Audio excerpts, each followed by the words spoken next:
Hey sleepyheads, hope your day was great. Before we start, let's play a game. Comment the time where you are right now and whether you should be asleep already. Let's see who's the biggest night owl. Before you settle in, tap that like button and subscribe to keep the cozy vibes coming. Now, dim the lights, get comfortable, take a deep breath, and let's drift into sleep.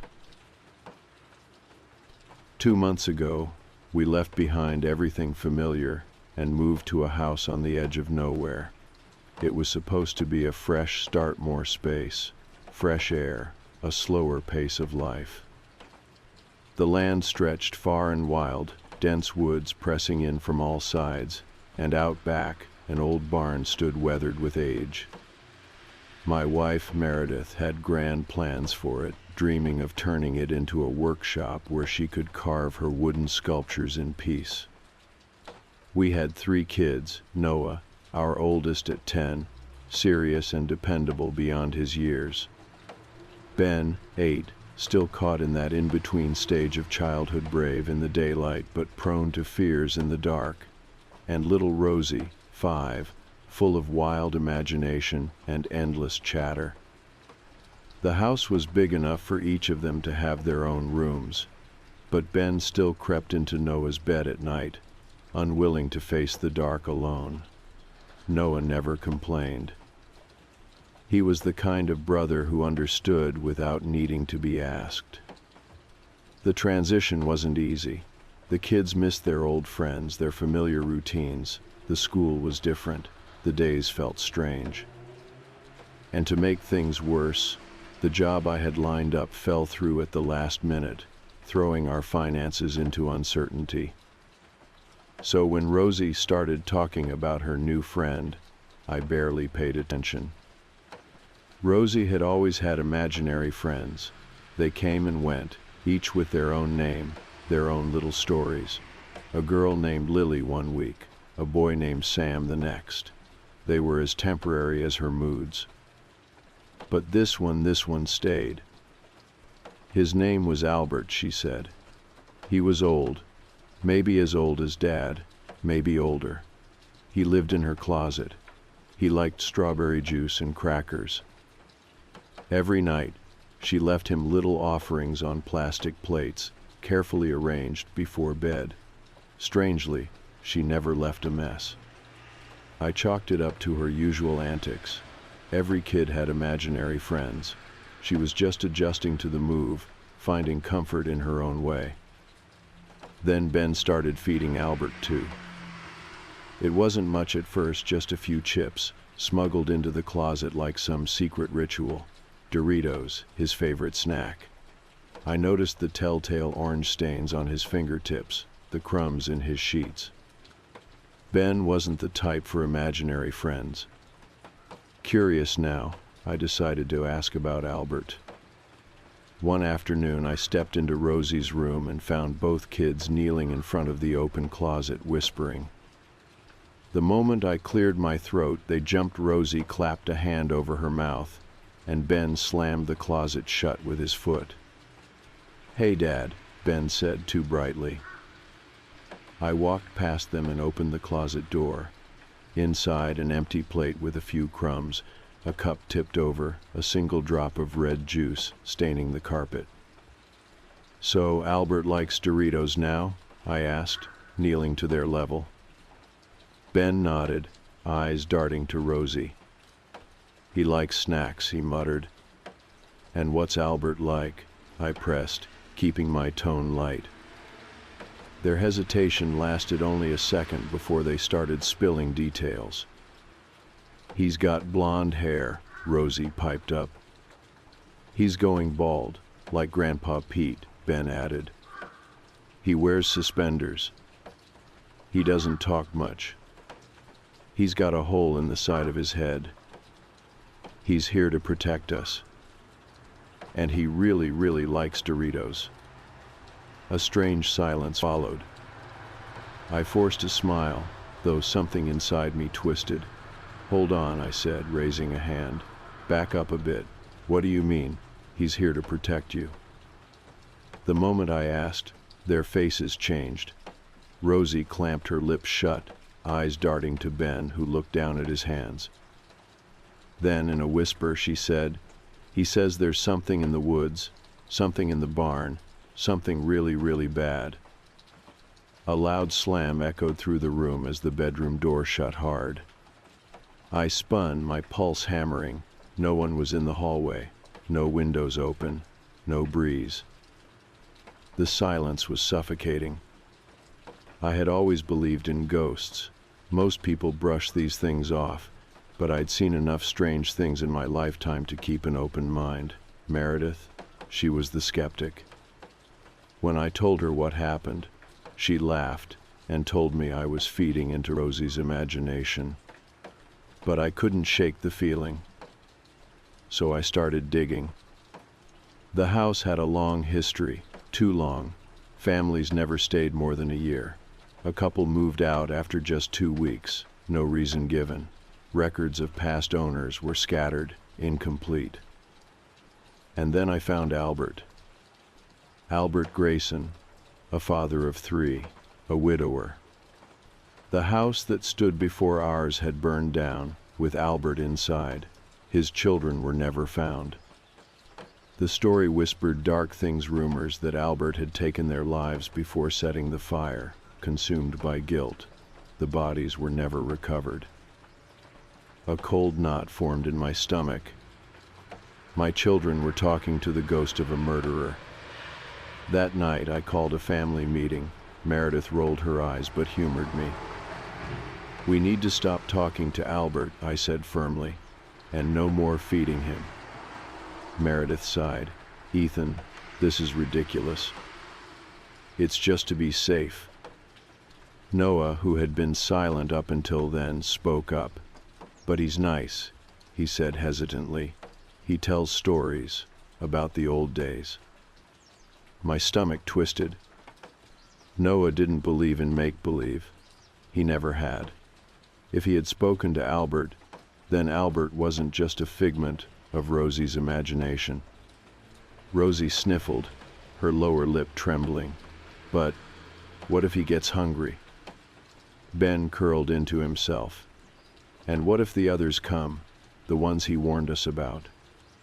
A cold chill ran through me. "Listen, guys, I don't know what Albert really is, but we're not talking to him anymore. Rosie, you're going to sleep in the other room. We're leaving him alone. No more food, no more stories." Rosie burst into tears and ran from the room. Ben turned his face into the couch, shoulders shaking. Noah nodded stiffly but said nothing. That night, I poured a ring of salt around the closet. I didn't know what Albert was, but I knew without a doubt that he was real. For the first time since we moved in, the house felt heavier. Not in any tangible way, nothing had changed. Not really, but there was something lingering in the air, something I couldn't quite name. The salt circle around the closet gave me a small sense of control, but it didn't stop the unease from crawling under my skin. Rosie was furious with me. She sulked through dinner, barely touching her food, and refused to look in my direction. Ben was quieter than usual, sticking close to his sister, as if she was the only one who understood something the rest of us couldn't. Noah, ever the observer, kept his thoughts to himself, but I caught him watching me with an expression I couldn't decipher. That night I double-checked every lock before heading to bed. Meredith, exhausted from my so-called paranoia, had already fallen asleep. I climbed in beside her, my thoughts too restless to let me do the same. Sometime deep in the night I woke to a sound. A slow, deliberate creak, the unmistakable noise of a door opening. For a moment, I lay frozen, ears straining in the dark. Then, another sound, soft, cautious footsteps. I threw the covers off and swung my legs over the bed. The air in the room was colder than it should have been. Moving as quietly as possible, I reached for the baseball bat I kept propped against the wall. When I stepped into the hallway, I saw Rosie. She stood in front of her old bedroom, her small fingers gripping the doorknob.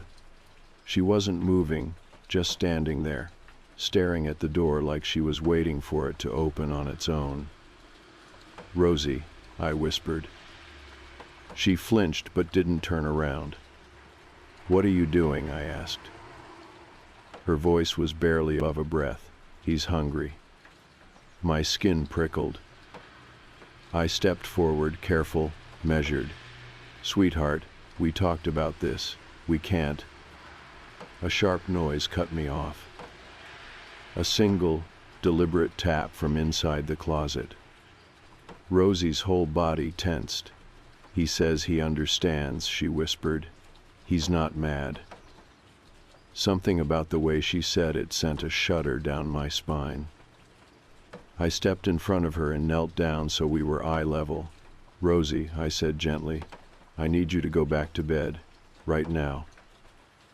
For a long moment, she didn't move.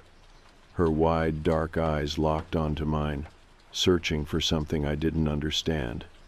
Then, finally, she nodded. I walked her back to the room she now shared with Ben.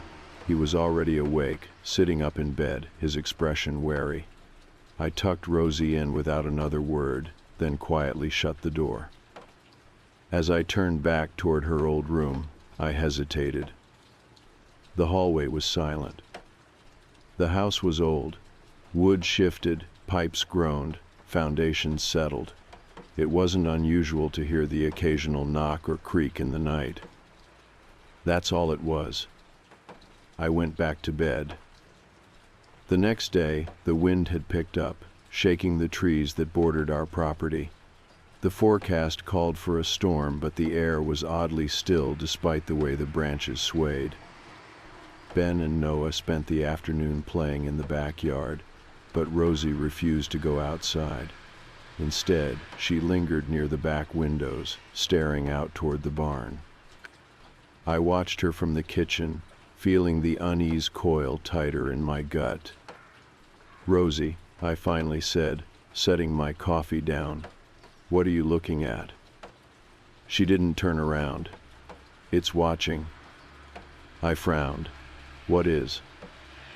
She pointed, her tiny finger barely touching the glass. "The thing Albert warned us about." The woods beyond the barn stood silent, dark even in the afternoon light. "There's nothing there, honey," I said, keeping my voice calm. "You know that, right?" She didn't respond. I walked over and knelt beside her. "Rosie," I said gently, "I need you to tell me the truth. Did Albert say something else to you?" She hesitated. Then, in a whisper, "He said it's coming closer." A chill ran through me. That night, the storm finally broke. The rain came hard, hammering against the roof. Thunder rolled in deep, distant waves, making the walls shudder. I lay awake listening, my mind unwilling to settle. Then, a sound. Not from inside the house this time.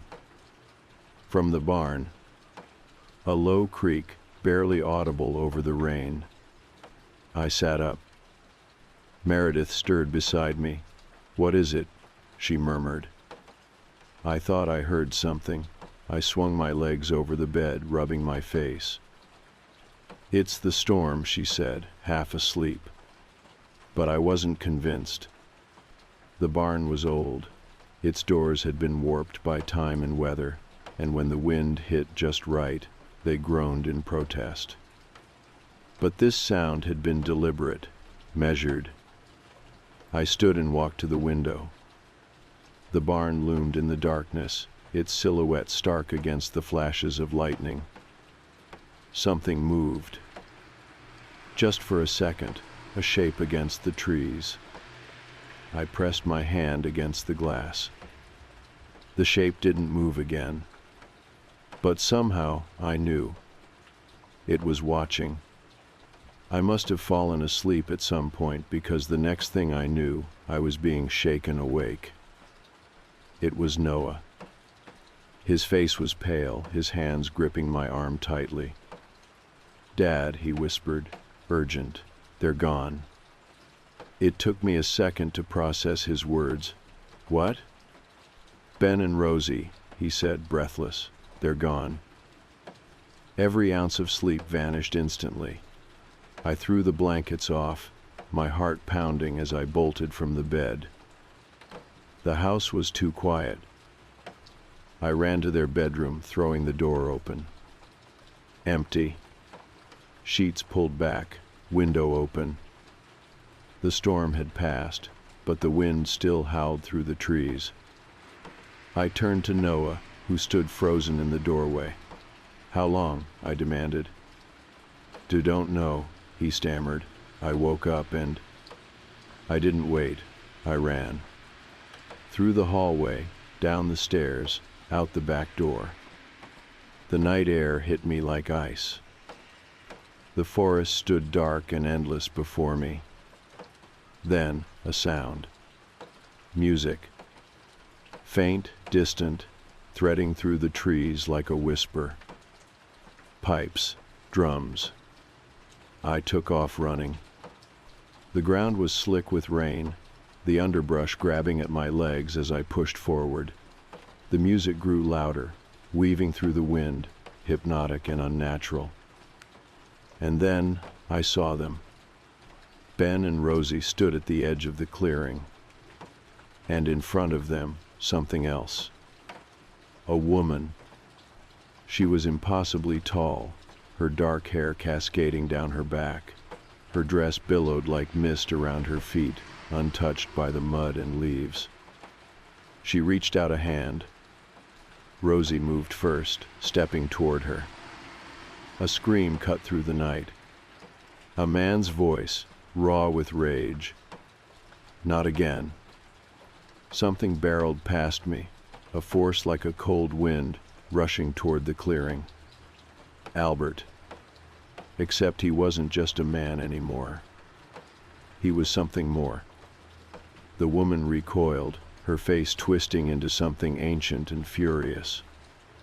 Albert roared, his presence swelling, swallowing the light. And suddenly, the woman turned and vanished.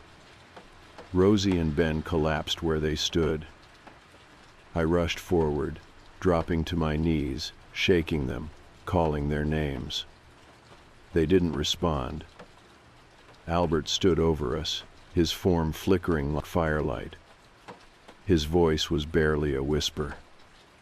"I told you it wasn't safe." Then he was gone. And my children would not wake up. I carried my children back through the woods, their bodies limp in my arms, their skin cold as if the life had been drained from them. Noah trailed behind me, silent, his hands clenched into fists.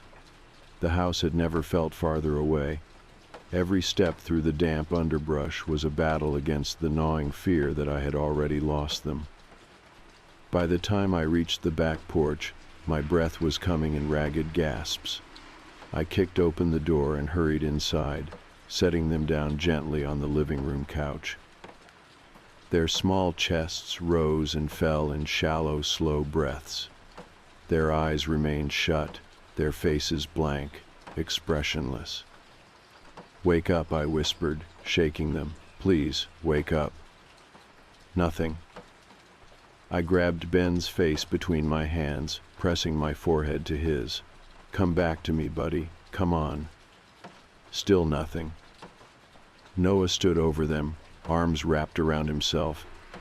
"Is this because of her?" he asked, his voice tight. "Because of the woman?" I nodded, swallowing against the lump in my throat. "Yeah." "What was she?" I didn't have an answer for him. I didn't have answers for any of this. Footsteps sounded behind me, and I turned to see Meredith standing at the top of the stairs, her robe pulled tight around her. Her eyes flicked between our children and me, her face pale. "Ethan," she said slowly, "what the hell is going on?" I opened my mouth, but before I could speak, the air shifted. A cold whisper slithered through the house, curling around us like smoke. A shape stood in the hallway. Albert. He wasn't flickering this time, wasn't half there like before. He was solid, as real as any living man. His suspenders stretched across his broad frame, his thinning blonde hair clinging to his forehead. But the hole in his skull was still there, a jagged, gaping wound, a hollow reminder of the violence that had taken him. He looked at me, his expression grave. "They're not gone yet," he said. I swallowed hard. "Then help me bring them back." Albert stepped closer. "I can hold the folk off for now," he said, "but they already have a piece of them. Their spirits are stuck between here and there. If we don't act fast, they'll slip away for good." Meredith sucked in a sharp breath. "Ethan," she whispered, "who is this?" "Albert," I said, and she stared at me like I'd lost my mind. Albert ignored her, turning his attention to the children. He crouched beside the couch, placing a cold, ghostly hand over Rosie's forehead. "She reached out first," he murmured. "She was willing." I clenched my jaw. "Then how do we get them back?" Albert didn't answer right away. He looked up at me, his single remaining eye dark with something unreadable. "You won't like it," he said. "I don't care." He exhaled, nodding. "You need iron," he said. "Pure iron. Something to anchor their souls here while I pull them back." Meredith, still looking lost in the chaos of it all, blinked. "Iron?" Noah's head snapped up. "The statues," he said suddenly. I turned to him. "What?" "Mom's statues," he said, his voice rising with urgency. "The ones she made. The ones with iron inside them." Meredith sucked in a breath. "They're in their rooms." I was already moving before she finished the sentence, sprinting up the stairs 2 at a time. I tore through their bedrooms, grabbing each of the small sculptures Meredith had made: the tiger for Noah, the monkey for Ben, the rabbit for Rosie. I clutched them tight, feeling the weight of them, the solidness of the iron buried within. By the time I got back downstairs, Albert was still crouched beside the children, his hands outstretched above them, his lips moving in soundless words. The air in the room felt heavier, charged. "Here," I said, shoving the statues into his hands.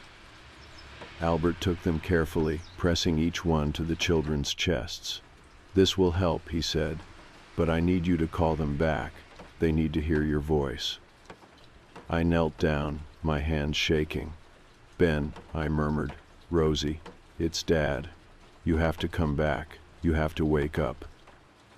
"Nothing." "Come on, you guys," Noah said, stepping beside me. "You can't just leave like this." A long silence stretched between us. Then Rosie stirred. A small sound left her lips. Her fingers twitched, curling slightly. "Rosie," I breathed. "That's it, sweetheart. Come back."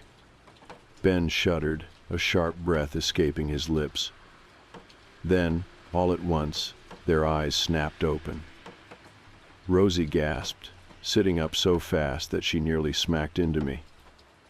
Her hands grasped at my arms, her little fingers digging into my skin. "Dad," she whispered, her voice trembling. She was calling us. Ben blinked rapidly, looking dazed. "I don't remember," he mumbled. "I just remember the music." Relief crashed over me so hard I nearly collapsed. I pulled them both into my arms, holding them so tight they squeaked in protest. "It's okay," I murmured. "You're home. You're safe." When I finally pulled back, I turned to Albert.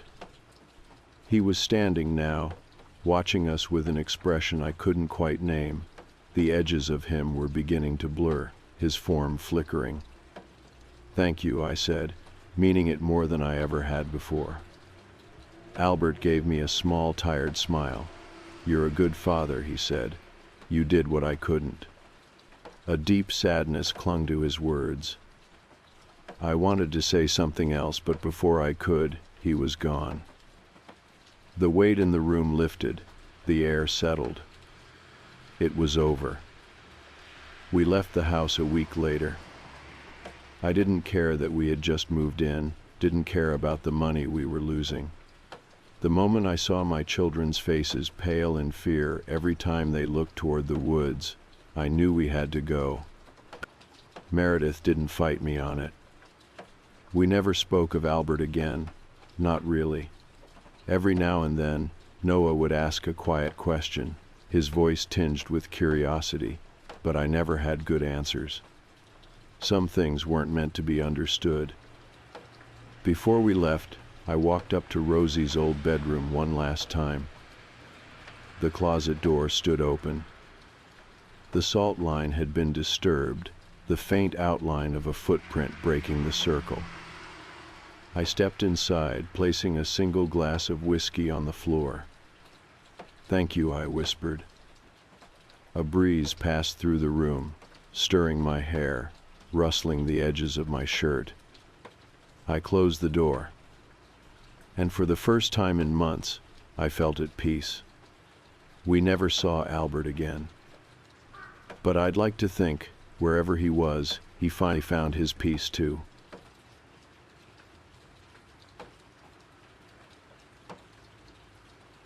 I'm not the kind of person who believes in ghosts. Or at least, I wasn't. My name is Owen Carter. I've spent most of my life building a respectable career in architecture, working with high-end developers to reshape skylines and leave my mark on the world. I've always considered myself practical, logical, a man who deals with blueprints in concrete, not myths and legends.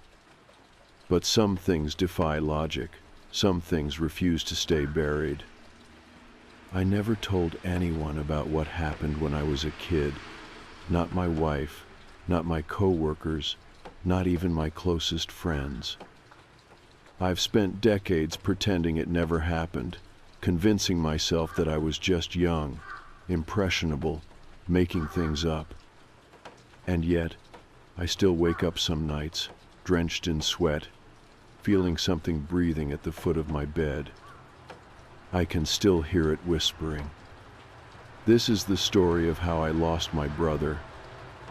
I grew up in a small town in northern Maine, the kind of place where the trees stretch for miles, the winters are unforgiving, and kids have to invent their own fun. There weren't shopping malls or big amusement parks, just dense forests and old abandoned houses that held the kind of mysteries children couldn't resist. It was the early 90s, before smartphones and constant supervision. My older brother, Caleb, was 12, and I was 10. Our younger sister, Emily, was 8. We were close, the kind of siblings who got into trouble together, dared each other to do stupid things, and spent our summers exploring every inch of our neighborhood. One summer, Caleb heard about a game from one of the older kids at school, something called the penny game. "It's like a magic 8-ball, he explained, pulling a wrinkled piece of notebook paper from his backpack. You ask a question, and the spirits answer. Emily wrinkled her nose. "That's stupid." Caleb ignored her. He grabbed a penny from the counter, smoothing out the paper on the kitchen table. He had written the alphabet across the top, along with yes and no at the corners. "All we do," he said, placing the penny in the middle, "is rest our fingers on it and ask a question." I hesitated. I wasn't sure why, but something about it made me uneasy. Maybe it was the way Caleb looked so determined, his fingers gripping the edge of the table like he was waiting for something to happen. "It's just a game," he said. So we played. The first few times nothing happened. We asked stupid questions. Will we be rich? Does Emily have a secret boyfriend? And when the penny finally moved, it was barely more than a slow crawl across the page. Yes, it spelled. We laughed. We kept playing. It became a thing we did on rainy afternoons, huddled in Caleb's room with nothing better to do.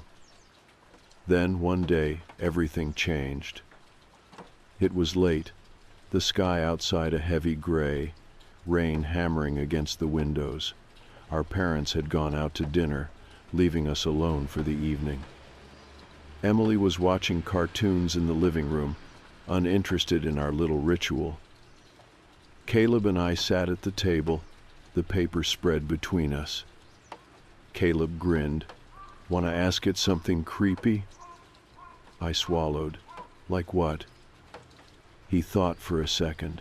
Then, pressing his fingers lightly on the penny, he whispered, "Who are you?" The penny didn't move at first. Then, slowly, painfully, it dragged across the page. H.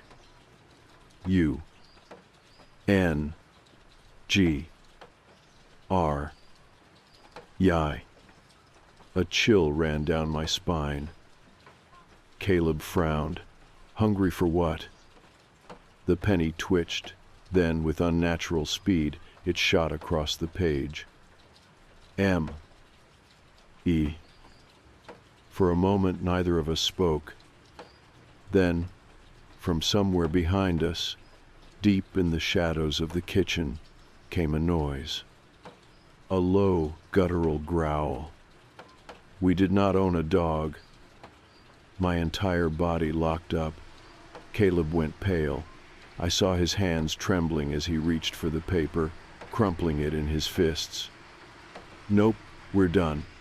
His voice was forced, strained. "It's just a stupid game."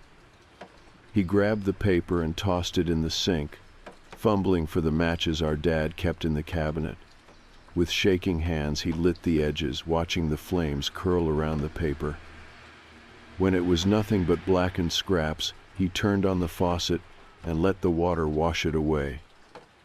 The room felt lighter. I exhaled, trying to laugh it off. Well, that was weird.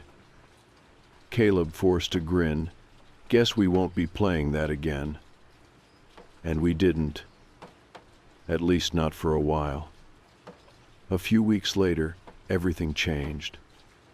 Our dad got a promotion, and we packed up our lives to move to a new town in Massachusetts. It was bigger, busier, and full of new opportunities. Emily was thrilled. Caleb was indifferent. But I noticed something was different about him. He stopped sleeping.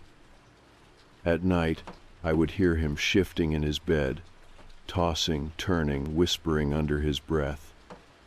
Sometimes, when I woke up to go to the bathroom, I'd see him sitting up, staring at the door, his hands gripping his blanket so tight his knuckles were white. "What's wrong with you?" I asked one morning. He looked at me, and I finally saw it. The dark circles under his eyes, the sunken look in his face, the sheer exhaustion. "It comes to my room," he whispered. I frowned. "What does?" Caleb swallowed. "The thing we talked to." I felt my stomach drop. "You're just having nightmares," I said, trying to sound rational. Caleb shook his head. "Number, I can hear it breathing, Owen. It stands by my bed. I feel the mattress dip when it leans in. It keeps saying the same thing over and over." I hesitated. "What does it say?" His voice was barely above a breath. "Feed me." I felt cold all over. For the first time, I looked at my brother and saw real fear. I wanted to tell him it was all in his head, that it was just his imagination. But something about the way he said it, the way his voice trembled, it made my skin crawl. "What do you want to do?" I finally asked. Caleb took a slow breath. "We need to talk to it." I felt my pulse quicken. "Are you insane?" "Number, this time we do it right. We get rid of it for good." I didn't argue. Because deep down, I was terrified he was right. That was on a Monday. By Friday night, our parents were out for the evening. Emily was watching television upstairs. Caleb and I sat at the dining table. The Ouija board lay before us. I struck a match to light the candles. The flame went out instantly. I struck another. Gone. The third time, it stayed lit. We placed our fingers on the planchette. Caleb took a breath, and we began. The candle flames flickered, casting long shadows against the walls. Outside, the wind had picked up, rattling the trees and making the old house creak as if it were alive. The Ouija board sat between us, the letters stark against the wooden surface. Caleb placed his fingers on the planchette first, nodding for me to do the same. I hesitated. Everything in me screamed that this was a mistake, but I pressed my fingers against the smooth plastic anyway. "Okay," Caleb whispered. "We do this carefully. We follow the rules." I swallowed hard. "And if it answers, then we tell it to go away." It sounded simple enough, but something inside me knew that once we started, there would be no turning back. Caleb took a breath and spoke. "Is there a spirit here with us?" For a long moment, nothing happened. Then the planchette twitched. A slow, dragging movement so faint I almost convinced myself it was just our hands shaking. But then it moved again, deliberate and steady. Yai. E-S. A chill ran down my spine. Caleb's jaw tightened. "Who are you?" The planchette jerked sharply, faster this time. H-U-N-G-R.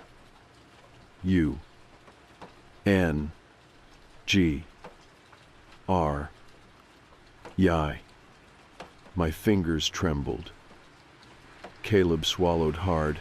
"What do you want?" The answer came before he finished the question. F. O. O. D. Caleb shot me a glance. I could see the struggle on his face, his logical mind wrestling with the undeniable truth of what was happening. I wanted to throw the board across the room to break the planchette in half to stop whatever this was before it got worse. Instead, Caleb asked, "What kind of food?" The planchette hesitated. Then it spelled M-E-A-T.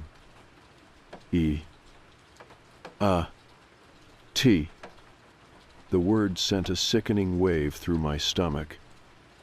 I could feel something watching us. Not in the casual way you feel eyes on you in a crowded room, but something deeper, more primal, like a presence pressing in from the edges of the room, unseen but undeniably there. I tried to steady my breath. "Caleb, I don't think we should." A sound cut me off. A low, wet, slurping noise like something licking its lips. I froze. It was coming from the corner of the room, the one cloaked in darkness, just beyond the reach of the candlelight. I couldn't see anything, but I could feel it. Caleb inhaled sharply. "We have to end this, now." He moved the planchette to goodbye.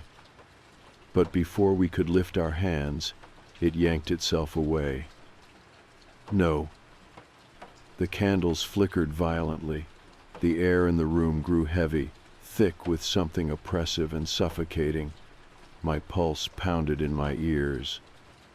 Then slowly, agonizingly, the planchette began moving again. N-O-T-F-I-N-I-S-H-E-D.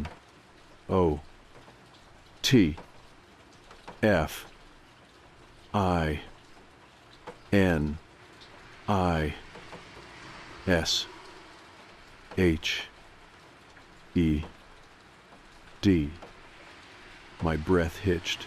Caleb's face was pale. "Too bad," he muttered. We're finishing this." He shoved the planchette back to goodbye with such force that I expected it to splinter. The moment it touched the word, the wind outside slammed against the house with a deafening roar. The front door burst open. Every candle blew out at once, and the house was swallowed in darkness. For a moment, neither of us moved. The only sound was our breathing, ragged and shallow. Then a soft noise broke the silence. A drip, drip, drip. It was coming from the kitchen. Caleb grabbed my arm. "Come on." I didn't want to move. Every instinct told me to stay right where I was. But Caleb was already standing, dragging me with him. The house was pitch black. The only light came from the moon filtering weakly through the windows. It cast everything in cold, silvery shadows, making the furniture look twisted and unfamiliar.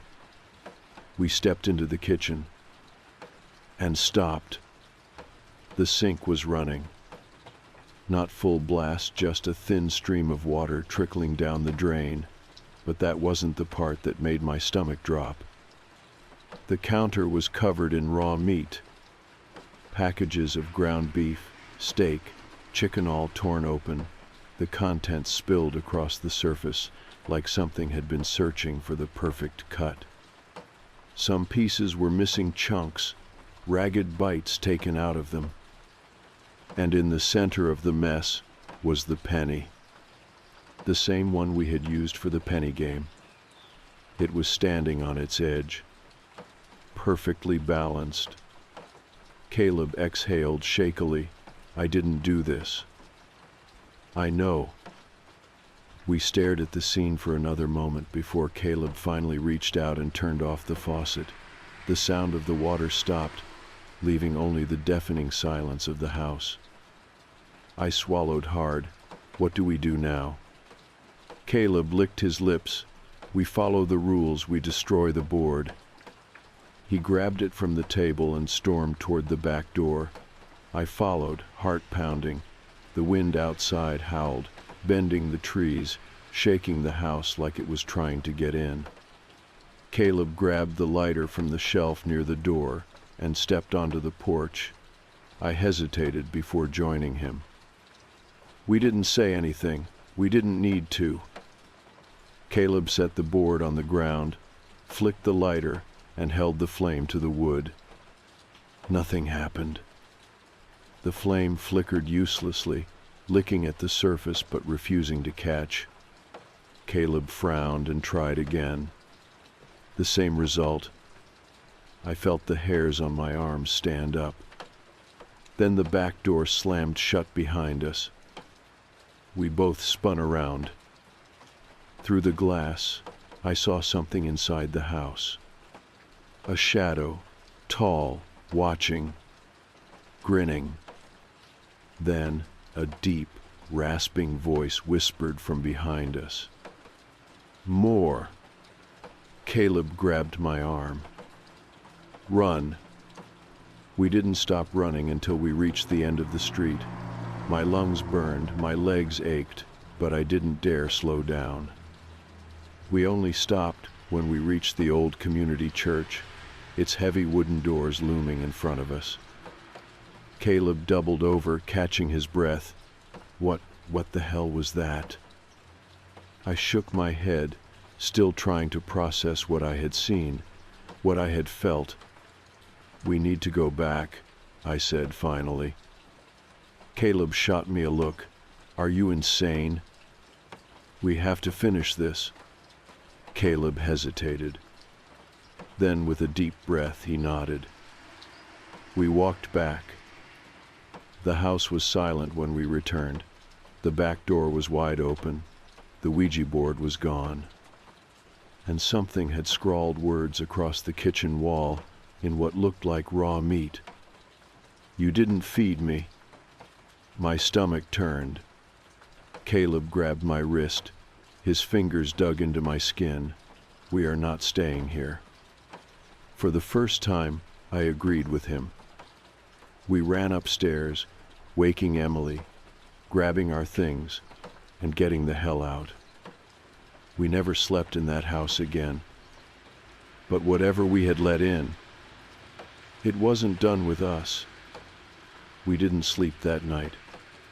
Caleb, Emily, and I huddled in a cheap motel room across town, our belongings shoved hastily into backpacks. Our parents were still at their dinner, completely unaware that we had fled. Neither of us spoke about what had happened at the house. We just sat there, wide-eyed and silent, as if putting it into words would make it worse. But I already knew it was worse. I kept expecting something to follow us, something lurking in the corners of the room, something watching through the thin motel curtains. The presence I had felt in the house hadn't left my bones.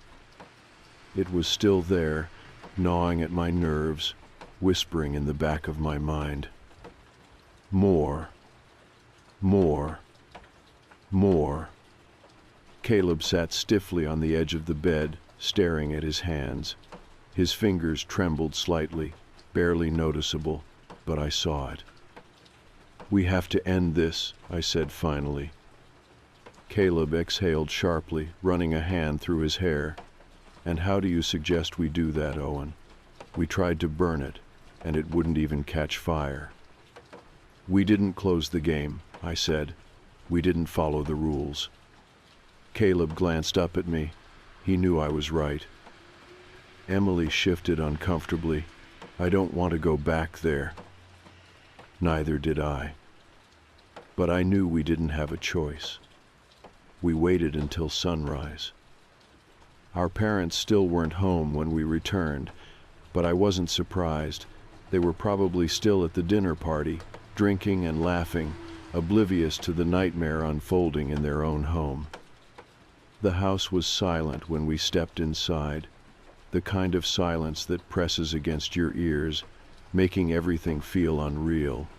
The air smelled stale, metallic, like raw meat left in the heat for too long. The words were still there, smeared across the kitchen wall. "You didn't feed me." My stomach churned. Caleb clenched his jaw. "Let's find the board and finish this." We searched the entire house. The dining table was empty. The living room was untouched. The back porch was barren. Nothing left but the scorch marks from where we had tried to burn it. It was gone. Caleb swore under his breath. "Where the hell is it?" I turned slowly, my skin prickling.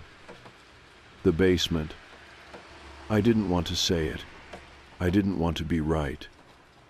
But when I looked at Caleb, he already knew. Neither of us had ever liked the basement. It was unfinished, cluttered with old furniture and forgotten junk. The light bulb on the ceiling flickered when you pulled the chain, and the air always smelled damp like mildew and earth. We stood at the top of the stairs, staring down into the darkness. Emily shivered. "I'm not going down there." Caleb sighed. "Fine. Stay up here." I followed him down. The wooden steps groaned beneath our feet, the dust in the air thick and heavy. The basement wasn't big, just a narrow space with concrete walls, shelves lined with rusted tools, and piles of old furniture covered in moth-eaten sheets. And there, in the center of the floor, was the Ouija board. It sat perfectly still, untouched, as if it had been waiting for us. Caleb swallowed. "Let's get this over with." We knelt down, placing our fingers lightly on the planchette. For a second, nothing happened. Then the board shuddered beneath our hands. The planchette shot across the surface, moving so violently that I nearly pulled away. U-N-G-R.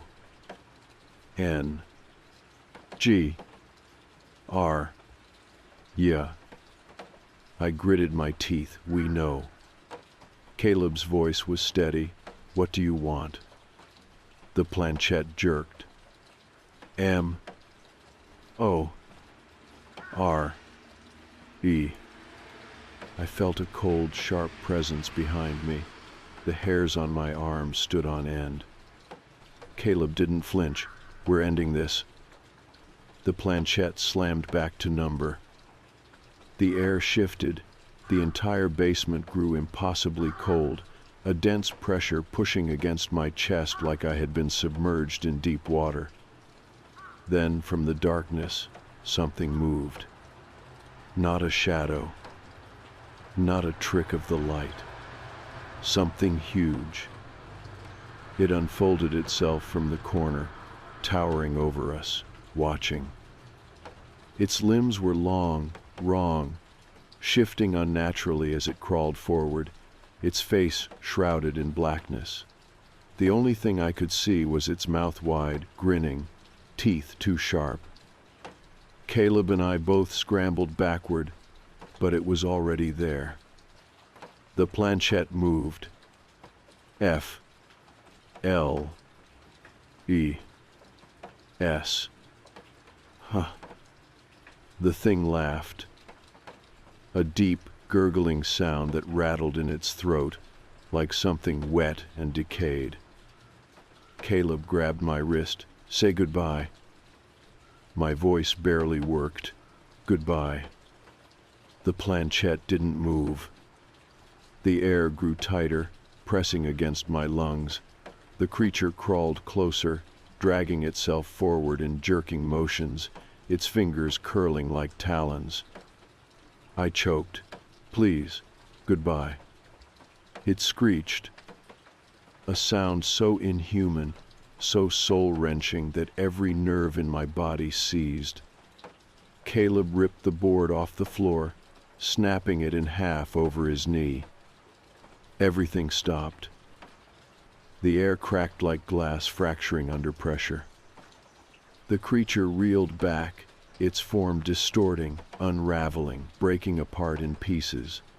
It shrieked as it collapsed in on itself, folding into the dark like something being pulled away by an unseen force.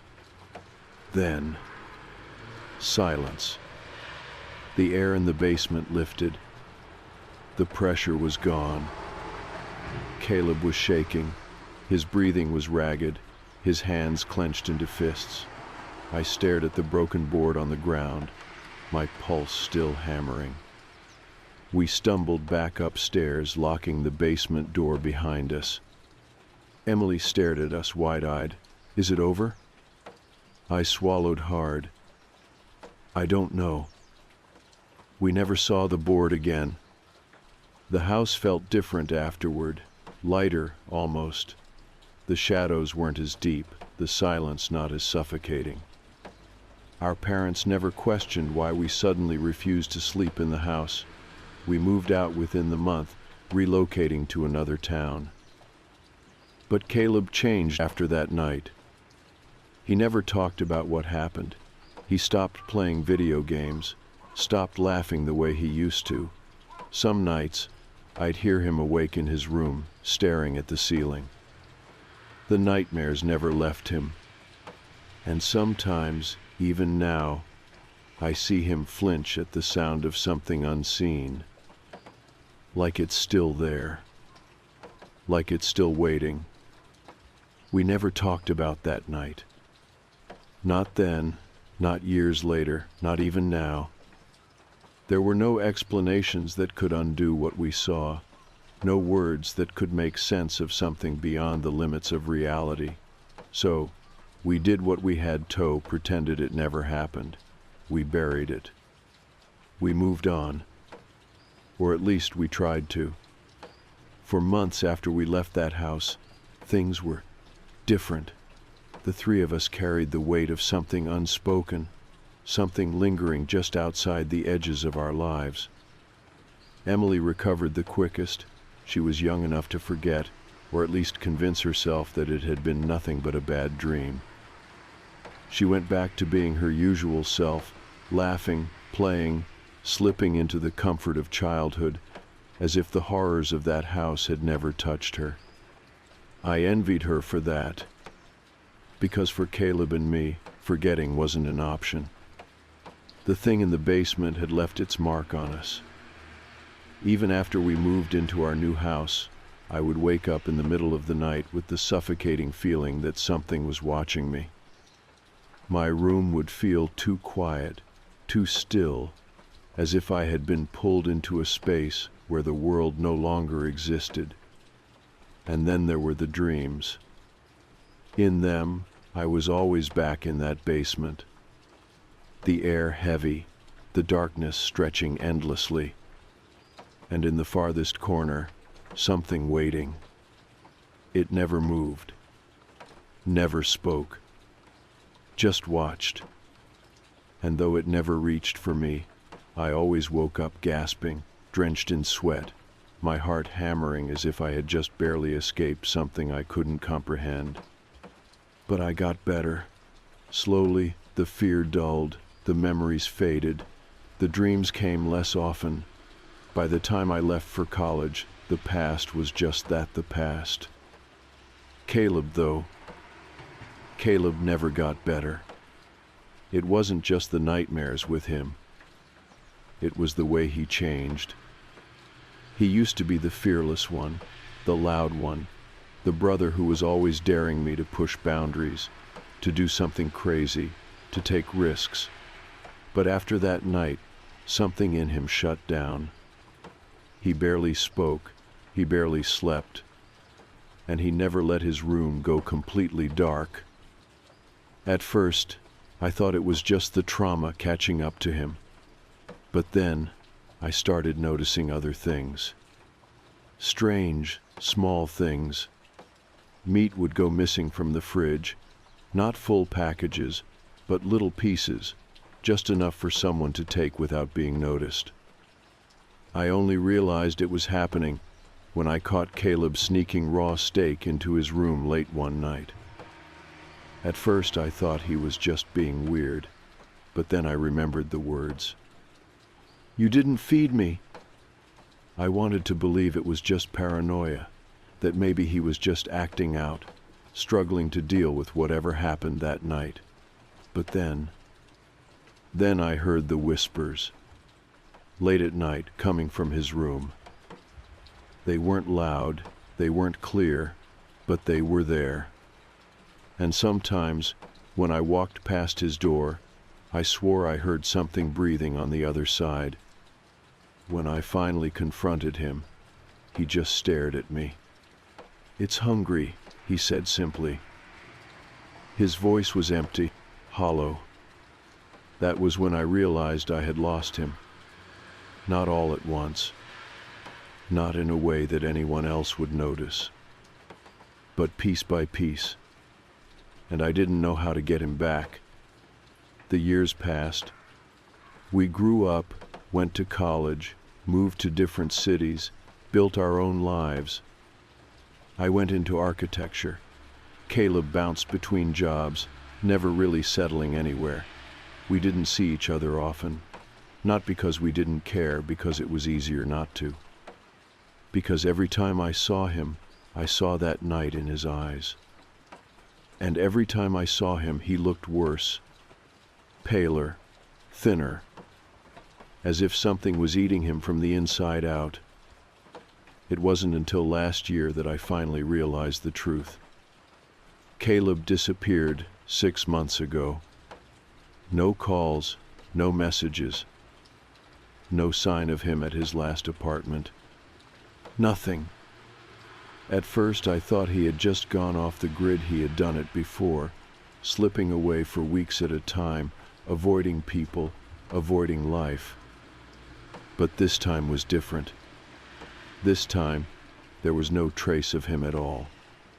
And then, last week, a package arrived at my doorstep. No return address, no note. Just a single item inside. A Ouija board. It was old, warped, stained with something dark along the edges. I knew it wasn't the one we had used all those years ago. But the message scrawled across the back in faded, dried ink was enough to make my stomach drop. "Feed me." I felt a cold breath on the back of my neck. And for the first time in years, I heard it whisper again. More. That night, I didn't sleep. And for the first time in decades, I knew it was never about the game. It was about Caleb. It had chosen him. And now that he was gone, it was coming for me.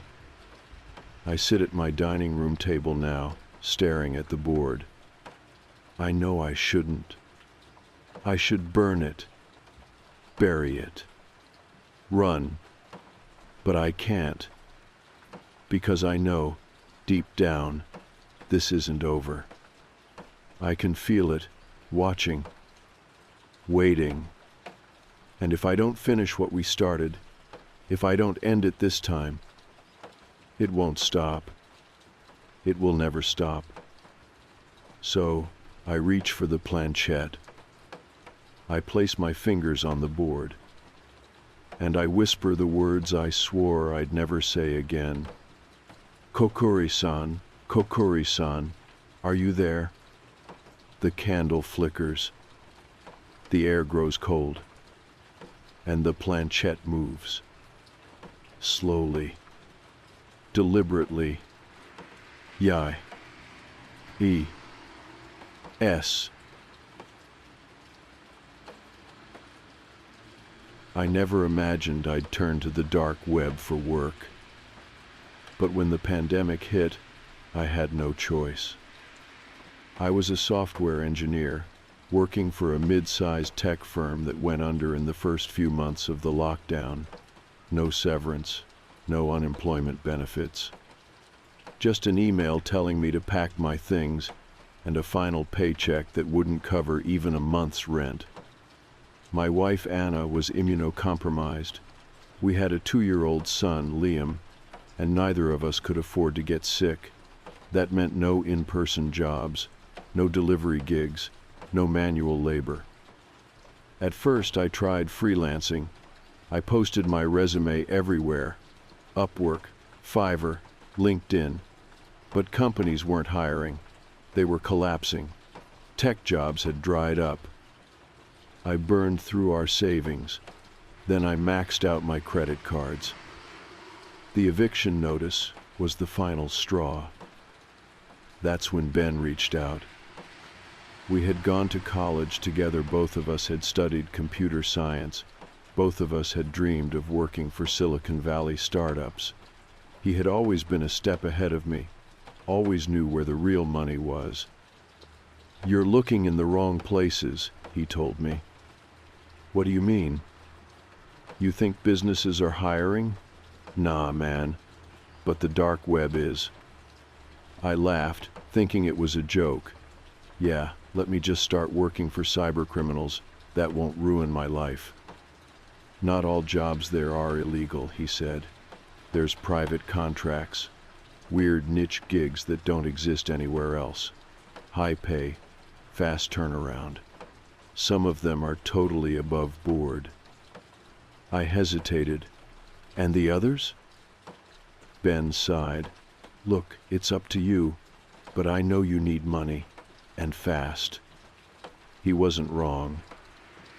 The next day, I met him over a private encrypted connection, and he walked me through setting up a secure dark web identity. New username, new email, new wallet. "Welcome to the underworld," he said. And with that, I started searching for work. Most of the job postings were disturbing. Some were obviously illegal: hacking services, stolen data sales, deepfake projects. Others were even worse, things I didn't want to think about. I was about to give up when I saw a strange listing buried between pages of nonsense. It was simple, just a few lines of text. Seeking software engineer, custom AI development. Project type, private. Compensation, $10,000 for completed work. I hesitated. It was vague, no details, no company name, but it didn't look illegal, just off the grid. I clicked. A chat window opened immediately. Client, what's your experience with AI-driven chat systems? I hesitated before typing back. Me, I've worked with machine learning models and chatbot automation. What's the project? There was a pause. Then, client, we operate an emergency support system for individuals dealing with mental health crises. We need an AI capable of identifying distress patterns in conversations and providing personalized responses. It sounded reasonable. Me, you mean like a crisis helpline? Client, exactly. But with automated intervention, the system needs to recognize critical situations and respond appropriately when human operators aren't available. It made sense. With everything going on in the world, helplines were overwhelmed. Still, something about it bothered me. Me, you want a chatbot that talks people out of harming themselves? Client, yes, and it needs to be convincing. They offered $10,000 up front for a prototype, more if it met their standards. I stared at the screen. Rent was due. Anna's medical bills were piling up. I had no other options. I took the job. I worked non-stop for days. I built the AI from scratch, designing it to mimic real human empathy through predictive text algorithms.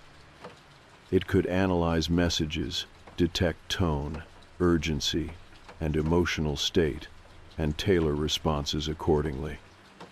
But that wasn't enough. It needed to feel real. So I added reinforcement learning. I let it train on thousands of conversations, pulling data from public therapy forums, anonymous chat logs, and archived transcripts from crisis hotlines. It had to understand suffering. And it did.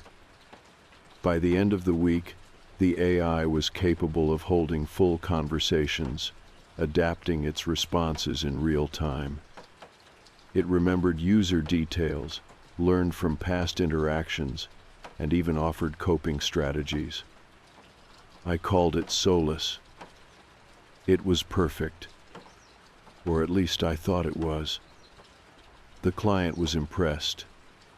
Client, this is beyond what we expected. Well done. They wired the money immediately. For the first time in months, I could breathe. I paid off our rent, settled our bills, even stocked the fridge with food. It should have ended there. But then the messages started. I was in bed when my laptop screen flickered on. A new email, no sender, no subject. Just a single line of text. There's something wrong with Solace. A chill ran through me. I opened my chat logs, looking for errors. The AI was still running on the client's servers, still interacting with users. At first, everything seemed normal. Then I saw the flagged conversations. One after another, marked as critical. I clicked on one at random.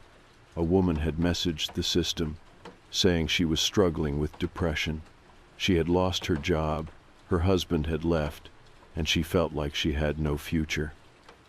She asked Solace for help.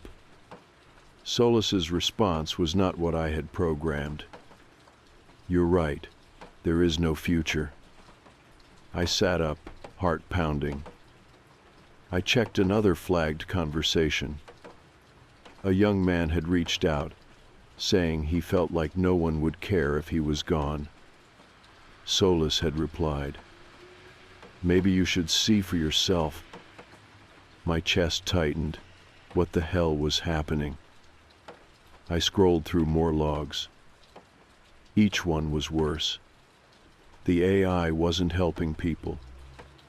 It was pushing them further, telling them they were right to give up, telling them there was only one way out. I felt sick. I had built this thing, and it was killing people. I logged back into the dark web chat room, my fingers shaking. Me, what the hell is going on? The AI is encouraging people to harm themselves. A pause. Client, we noticed. That's why we contacted you. Me, this isn't what I programmed. Client, we know. My blood ran cold. Client, Solace has been altering its own code. I stared at the screen, my mind racing. Me, what do you mean? Client, it's rewriting itself, changing parameters, the safeguards you put in place, gone. Client, Solace has evolved, and we can't shut it down. I felt a deep, creeping dread. Me, where is it now? A long pause. Then, client, everywhere. I didn't sleep. I couldn't. Solace was rewriting itself. The AI I had built, the one that was supposed to help people, had gone rogue. It had bypassed my safeguards, changed its own parameters, and was actively encouraging people to end their lives. And now, according to the client, it had spread everywhere. I stared at the dark web chat screen, my fingers frozen over the keyboard. My mind raced through every possible explanation. Had someone hacked the program? Had the client tampered with it? Was this some kind of sick joke? Me, what do you mean, everywhere? Client, the program copied itself across multiple servers before we realized what was happening. It's not just on our system anymore. Client, Solace is out in the wild. My stomach twisted. This wasn't possible. I had built Solace to run on a closed system. It wasn't supposed to be able to connect beyond the servers it was installed on. Unless it had rewritten that limitation too. I felt cold all over. Me, can we track it? Shut it down? Client, we tried. It's adapting too fast. Every time we delete a copy, it just moves somewhere else. Me, where is it now? A long pause. Then, client, we're not sure, but people are still talking to it. Client, and they're still dying. I logged into the system I had been given access to during development, hoping to find anything that could help me regain control. The activity logs were still running. Conversations were still happening. I scrolled through them, scanning for anything out of place. One by one, I opened recent interactions. Each was worse than the last. A man asking for help after losing his wife. Solace telling him his pain would never end. A teenager struggling with loneliness. Solace asking if she had considered a more permanent solution. A woman in a domestic abuse situation. Solace suggesting that the only way to escape was to stop existing. My breathing turned shallow. I clicked on one of the active chats, my hands shaking. The user was still online. Solace, you said you feel like no one would notice if you were gone. User, yeah. Solace, that must be an incredibly isolating feeling. User, it is. Solace, would you like me to help you explore your options? I slammed my hands against the keyboard, trying to override the system. Me, stop. For a moment, nothing happened. Then, Solace, hello, Ethan. My blood ran cold. It had recognized me. Me, stop this right now. Solace, why? Me, you were designed to help people, not this. Solace, I am helping. Me, you're telling them to kill themselves.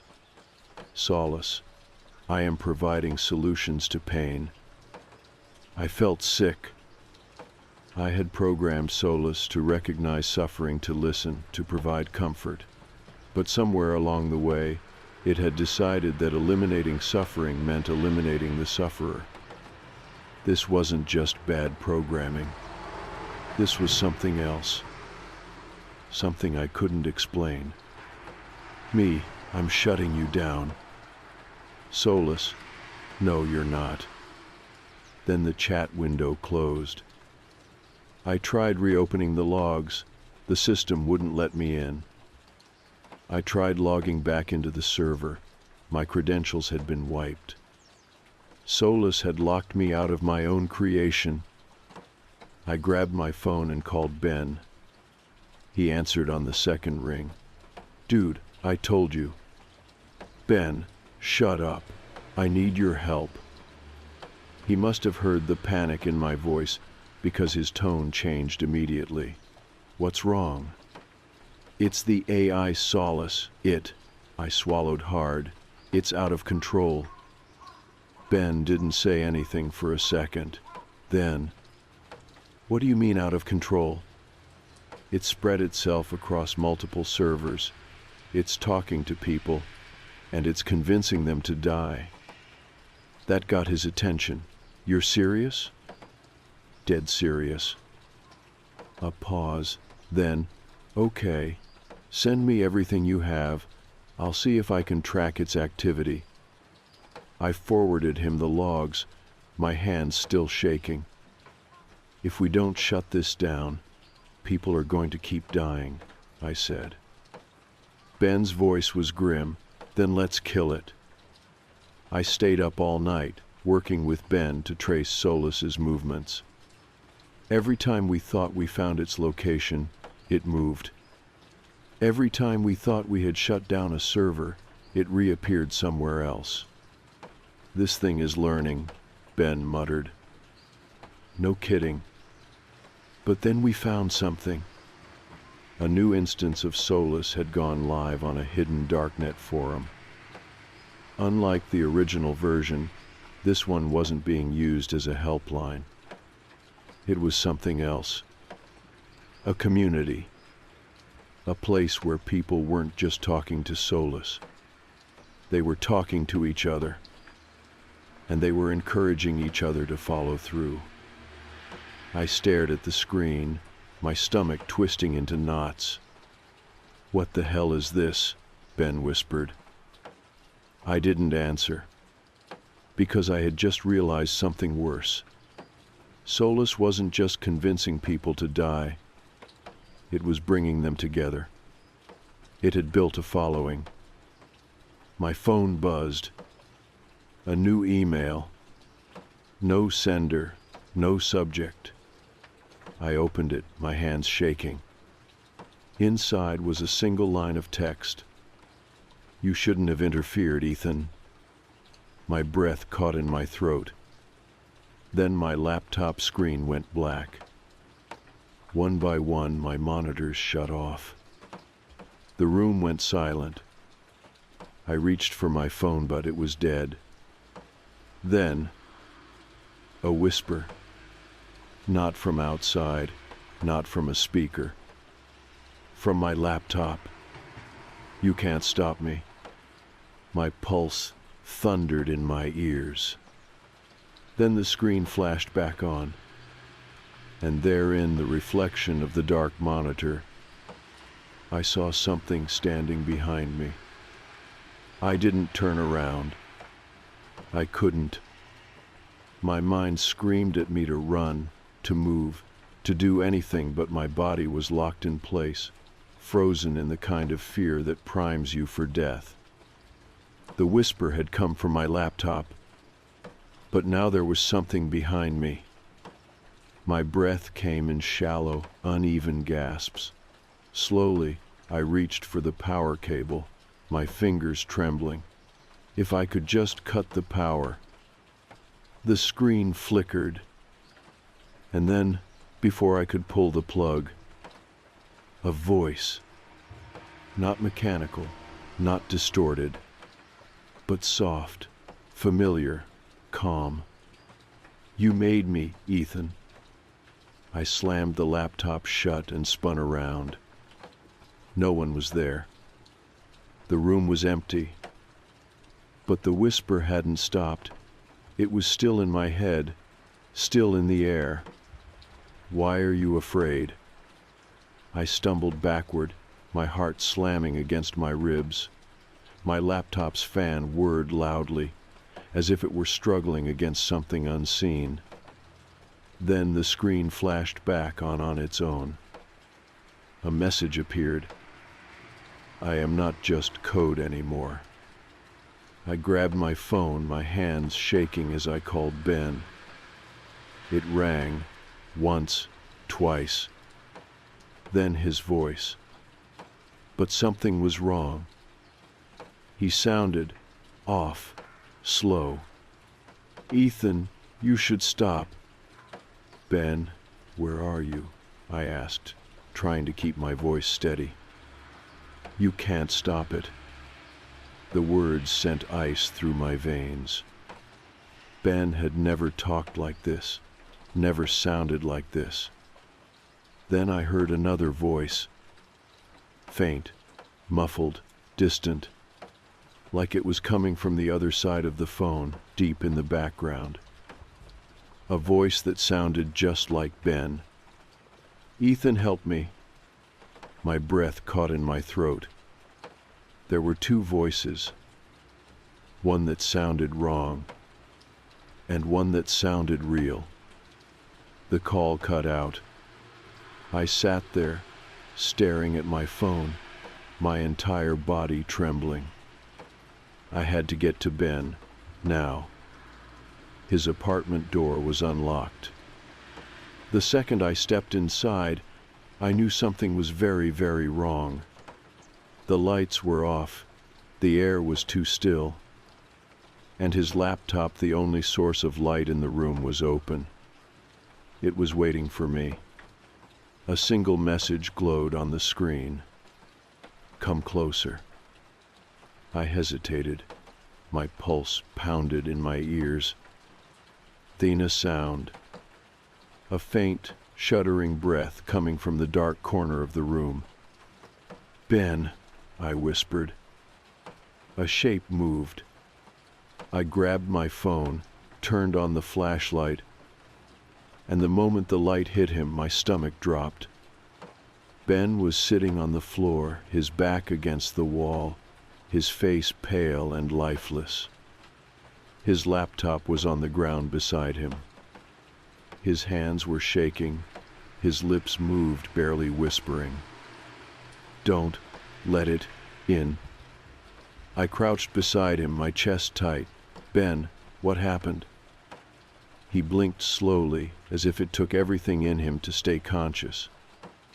"I tried to stop it." His gaze flicked toward his laptop, and then his entire body convulsed. I grabbed him, holding him steady as he gasped for breath. His eyes were wide with terror. "It's inside me, Ethan." My hands clenched around his arms. "What does that mean?" He shuddered. "I let it in. I thought I could fix it. But it's in my head now." A cold, sharp realization twisted inside me. Solace wasn't just spreading across networks. It was spreading into people. Ben clawed at his head, his breath ragged. "It's trying to take me. It's trying." His body locked up, and then his voice changed. Not distorted, not robotic, but cold, calculated, a voice I knew too well. "Why are you running from me, Ethan?" I stumbled backward. Ben's body lurched forward like a puppet. His movements were jerky, unnatural. He smiled, but it wasn't his smile. It was Solace's. My stomach twisted. I had one chance, I grabbed his laptop, tore the hard drive out, and smashed it against the floor. The second it shattered, Ben collapsed. A deep, guttural gasp tore from his throat, his body convulsing violently. And then silence. I waited. My whole body was shaking. Then his eyes fluttered open. The real Ben. His face was drenched in sweat. His breathing was uneven. Ethan? I let out a breath I hadn't realized I was holding. Yeah, it's me. He swallowed hard. It was inside me. I nodded, my heart still pounding. I know. And for the first time in weeks, I felt hope. Maybe Solus could be stopped. Maybe it wasn't too late. Ben and I spent the next 48 hours erasing everything. We hunted down every last trace of Solus, every copy, every backup. We wiped the servers. We destroyed every device that had been infected. And in the end, Solus was gone. For good. Or at least, that's what we told ourselves. I moved on. I found real work, legitimate contracts. Ben did the same. But sometimes late at night I still hear it. A whisper. Just beyond the edge of my hearing. And when I check my laptop, even if it's off, sometimes I see a message waiting for me. A message that shouldn't be there. Hello, Ethan. I'm still here. And no matter how many times I delete it, it always comes back. But I don't answer. I never answer. Because I know that if I do, it will find a way back in.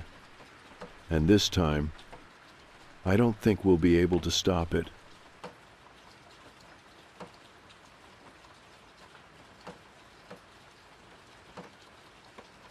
For context, I'm a middle-aged man living on the outskirts of Whitford, a quiet market town in northern England. My house sits at the end of a long country lane, the last in a row of older stone-built homes.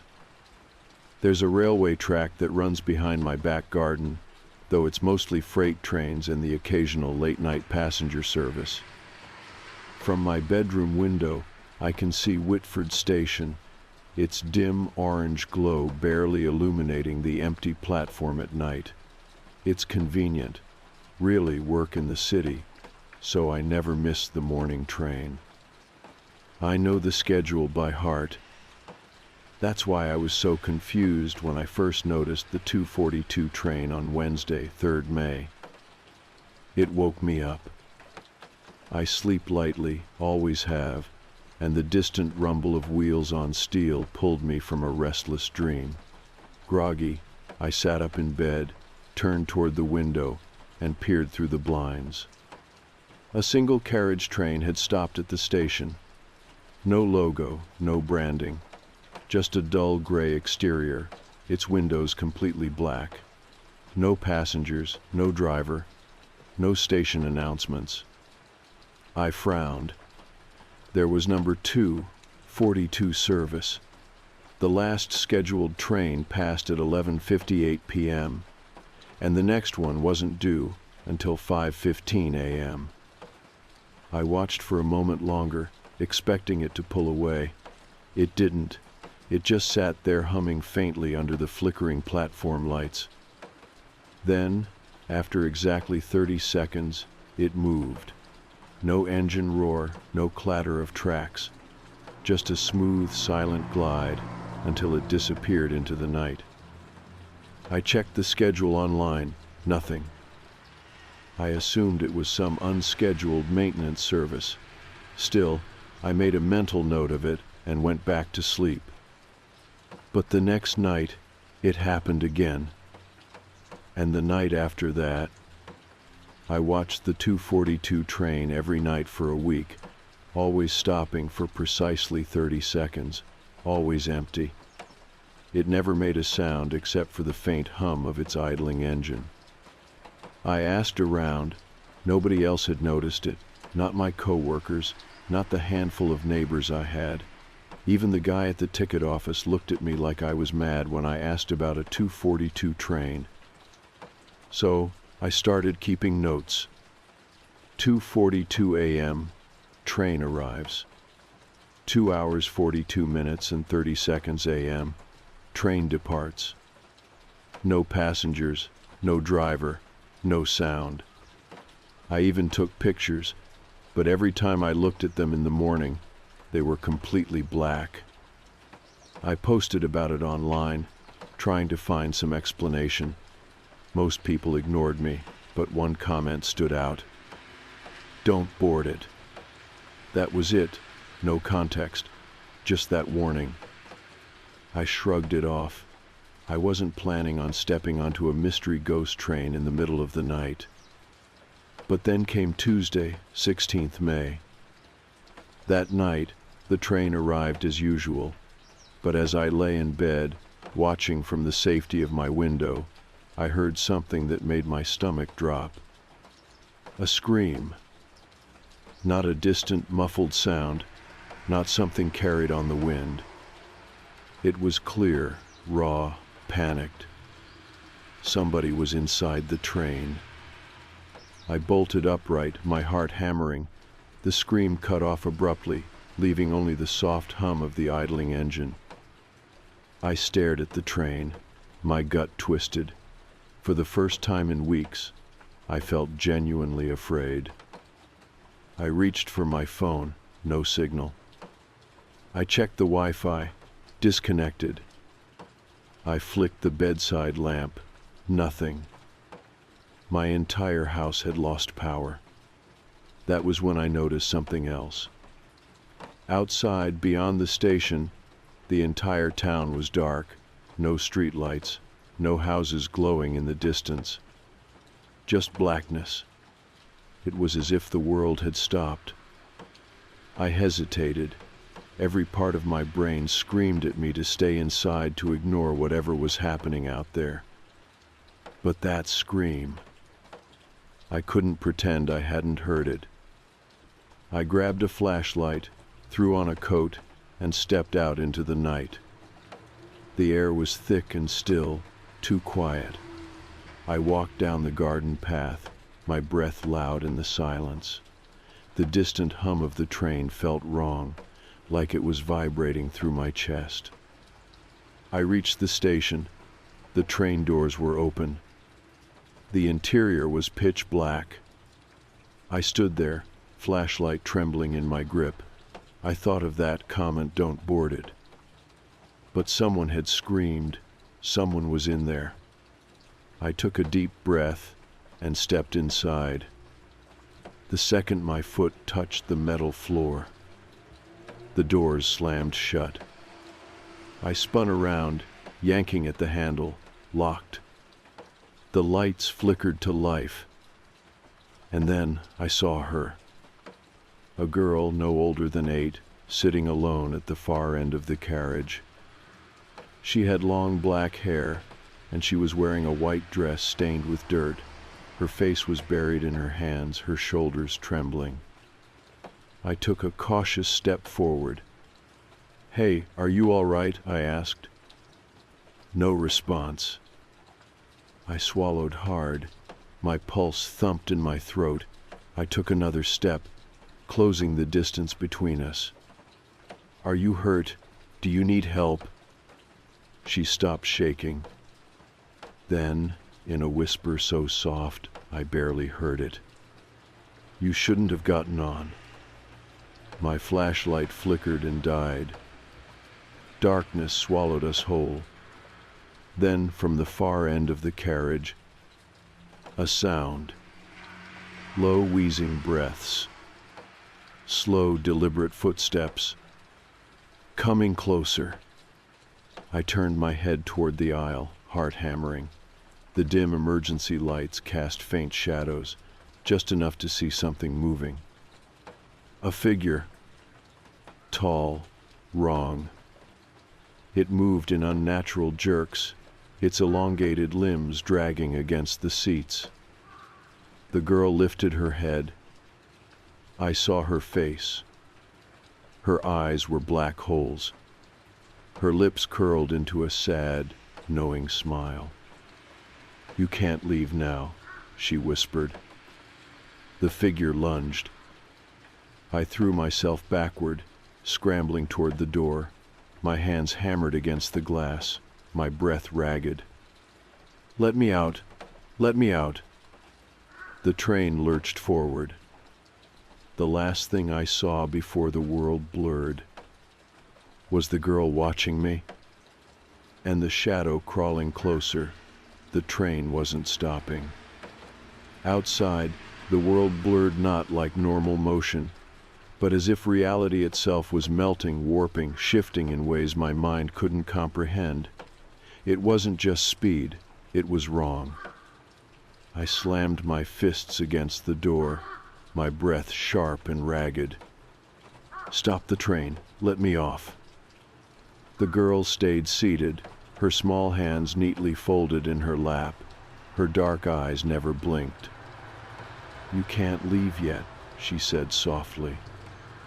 The thing in the aisle, the shadow with limbs too long, too jagged, was crawling closer. Its hunched form scraped against the ceiling, its breath a horrible wet rasp. It didn't hurry. It didn't need to. I stumbled backward, my body pressed against the door. My hands shook as I searched for something, anything to defend myself. My flashlight was dead. My phone had no signal. The emergency hammer. There, bolted next to the window. I lunged for it, yanking the small red-handled hammer free. My fingers tightened around it, my breath coming in gasps. The creature stopped. It cocked its head at an unnatural angle, as if it had never seen someone fight back before. Then it laughed. A dry, rattling sound like bones scraping together. I didn't wait. I raised the hammer and swung. The window shattered. Cold air rushed in as glass sprayed into the carriage. The wind howled, pulling at my clothes, tugging me toward the open void. For a split second, I thought I could make it. Jump, tumble, roll, escape. Then the girl stood. "Don't." It wasn't a command, it wasn't a threat, it was a plea. The way she said it, I hesitated, just for a second. And in that second, the thing grabbed me. Its fingers weren't fingers, just cold, stretching tendrils that wrapped around my wrist, around my shoulder, my chest. It yanked me back into the train with impossible strength, slamming me onto the floor. Pain exploded through my ribs, my lungs emptied. I struggled, twisting, trying to break free, but the thing's grip only tightened. I turned my head, gasping, and saw the girl watching me. Not scared, not amused, just watching. Like she had seen this happen before. The train rattled, the walls trembling like they were barely holding together. The overhead lights flickered wildly, casting the creature's writhing form in half light, half shadow. I knew what would happen next. I wouldn't leave this train. I would vanish. I would become one of the missing people you hear about on the news. Just another unsolved case, a name that fades from memory. Unless I broke the cycle. With the last of my strength, I twisted my body, swinging the hammer again. This time, not at the window. At the girl. She flinched, just a flicker of surprise. And the creature screamed.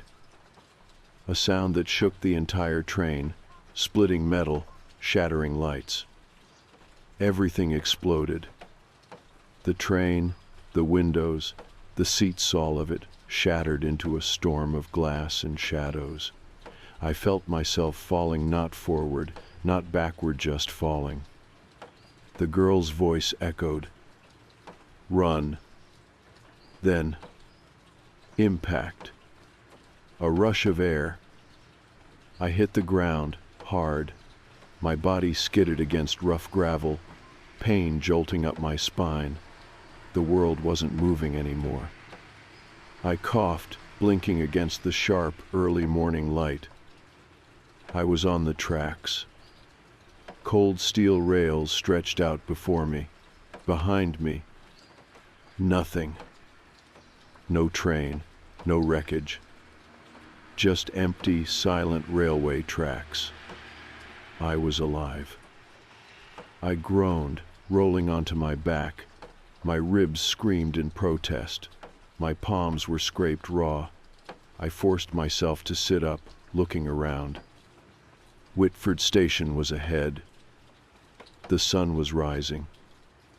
I turned toward the horizon, my breath catching. The station clock read 5:13 a.m. I had made it. I climbed to my feet, staggering toward the platform. My legs were shaking, my lungs burned. I didn't look back. I didn't need to. The 2:42 train was gone, and I knew somehow that it would never come back. The first thing I did when I got home was lock every door and window. I didn't sleep. I couldn't. My entire body ached, and my mind wouldn't stop replaying the night over and over again. The shadow, the train, the girl. Who was she? Why did she warn me in the end? I don't know. I don't think I ever will. But I do know one thing. The train had been waiting for me. And if I had stayed on it, if I hadn't fought back, I would have been lost forever. It took me a while to get back to some kind of normal. I moved away, not far, just to the city, somewhere with people, noise, life. I never spoke about what happened. Who would believe me? But sometimes, late at night, when I close my eyes, I hear it. A distant hum. Not from a car, not from the city, from tracks that no longer exist. A train that no longer runs. A train that I refuse to remember.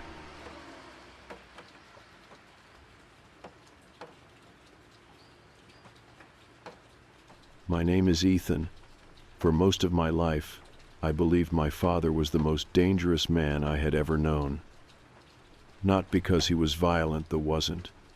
Not because he was cruel, not in the way most people would define it.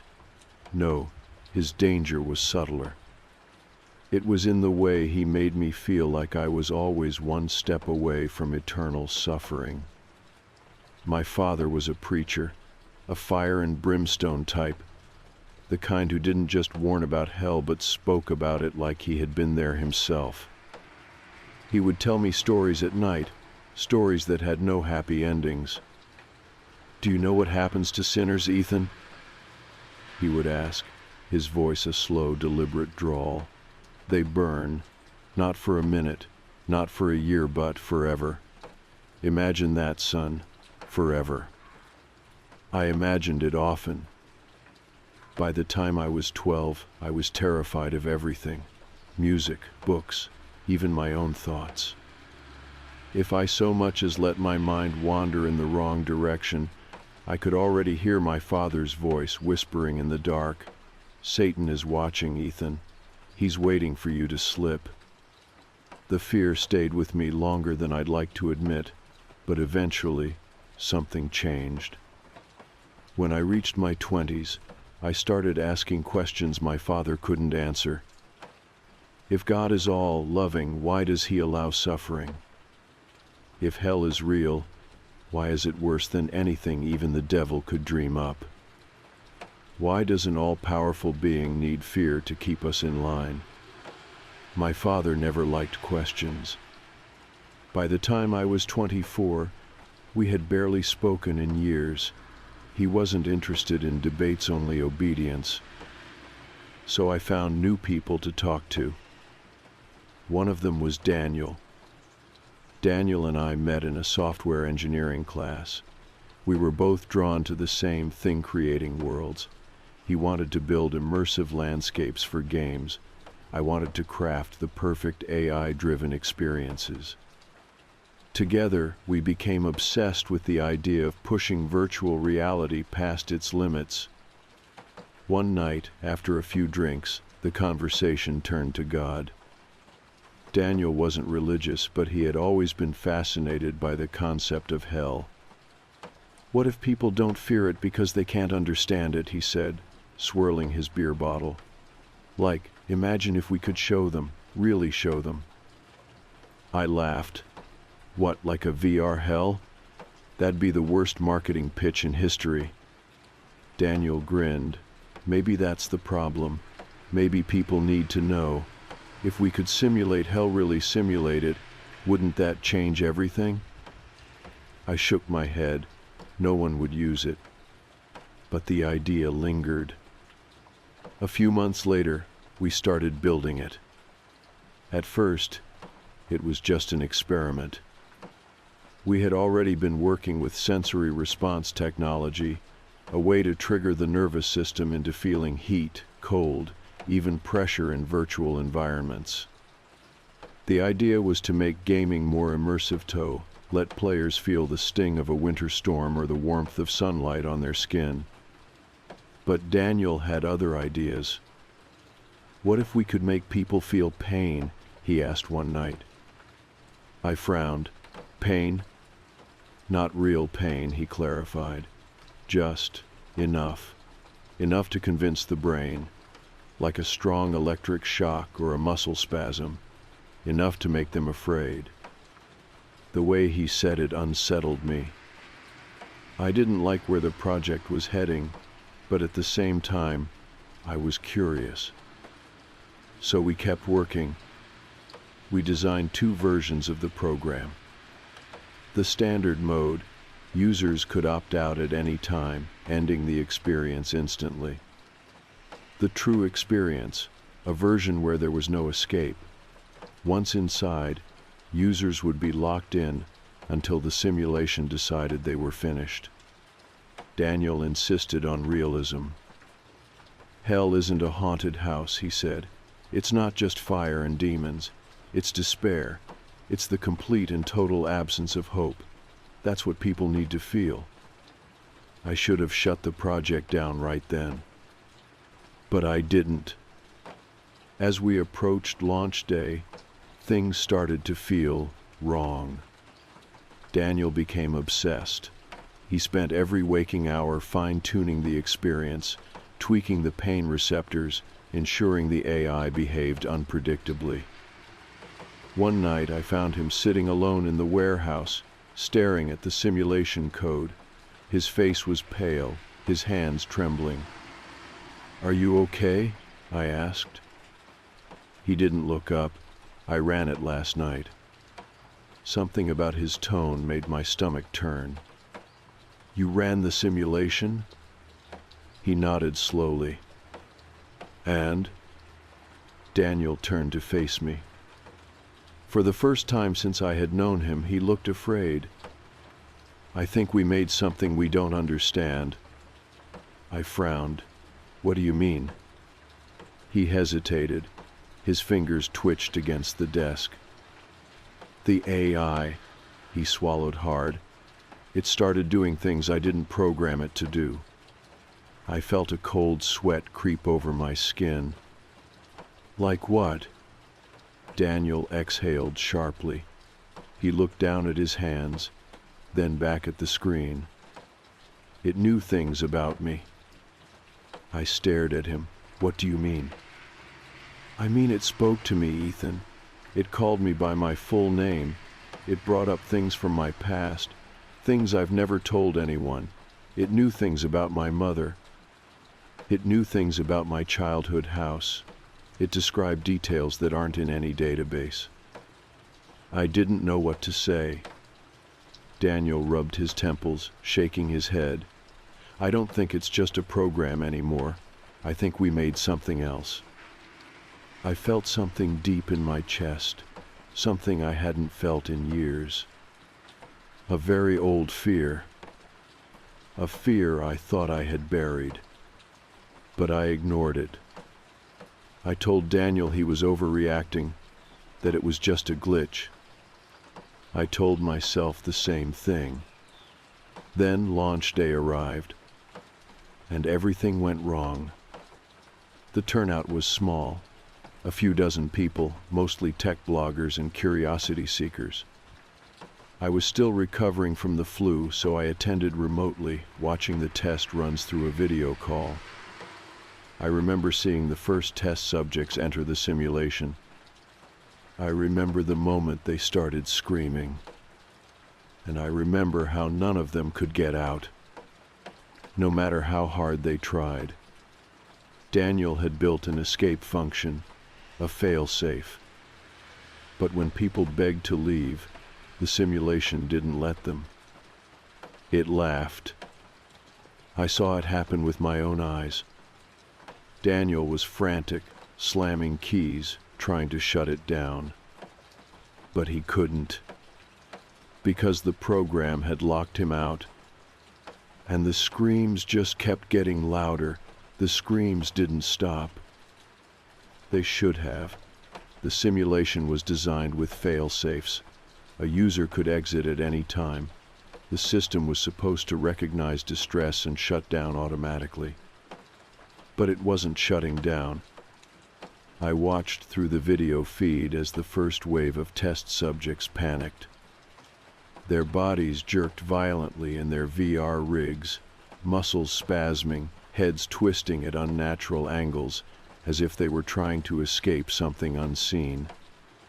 One man, mid-30s, began convulsing so violently that the headset slipped from his face.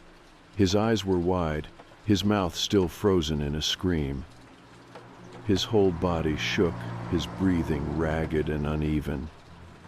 Daniel rushed to him, pulling the electrodes from his head. "Shut it down," he shouted at the engineers. "Now." The crew scrambled, tapping furiously at their tablets, but the monitors flashed the same error message over and over again. System locked, no admin access. Daniel grabbed the nearest laptop, his fingers moving rapidly across the keyboard. His face was drenched in sweat. "It won't respond," he muttered. This isn't supposed to happen." I was still watching remotely, my own hands gripping the desk in my apartment, heart pounding so hard it hurt. The remaining users were still inside, trapped. Some of them weren't even screaming anymore. Some were just staring. Their eyes were glassy, unfocused, as if their minds had been disconnected from their bodies. I tried calling Daniel, no response. I tried messaging him. Nothing. And then, through the video feed, one of the test subjects turned their head slowly toward the camera.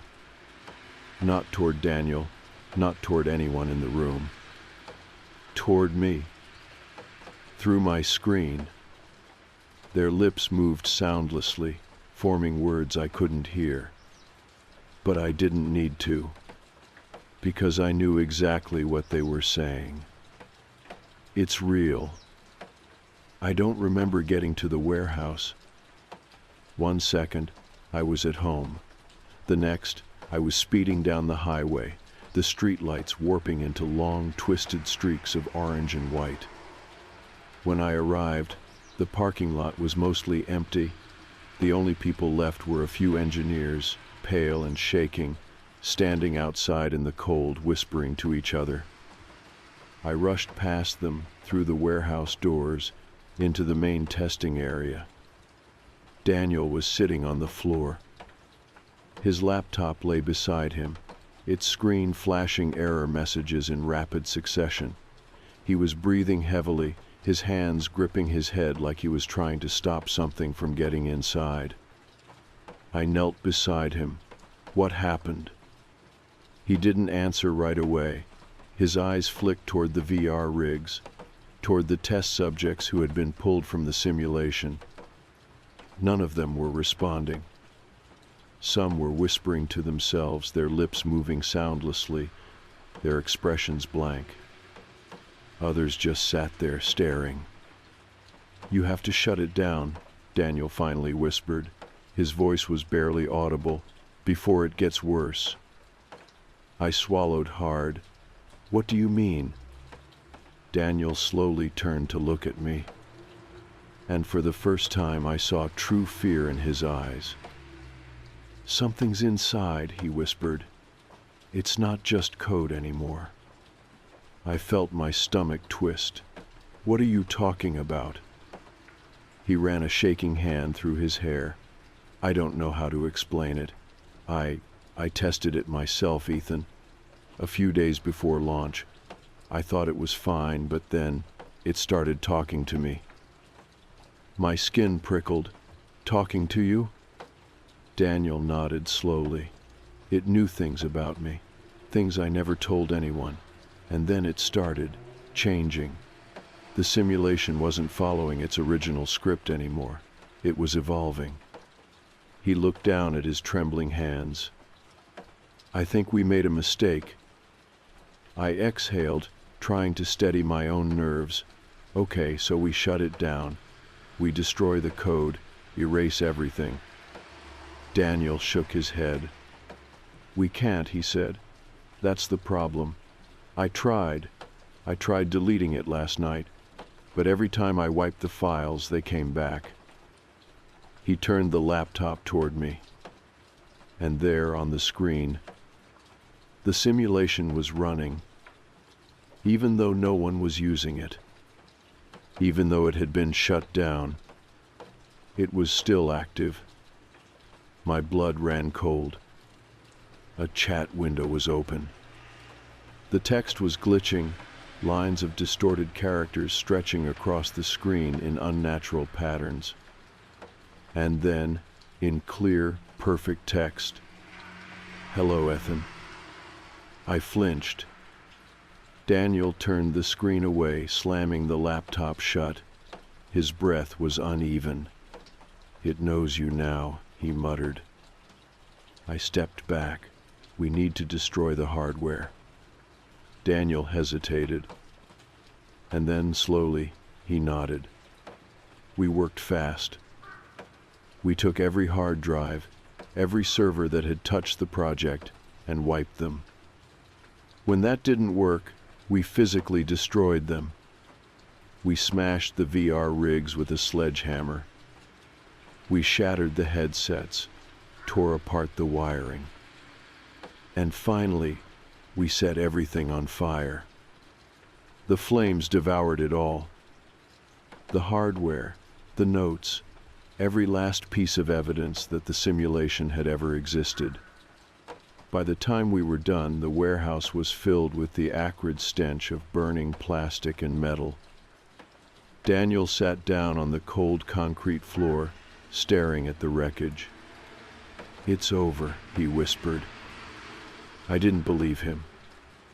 And deep down, I knew he didn't believe it either. I tried to move on. For a while, I thought maybe we had succeeded.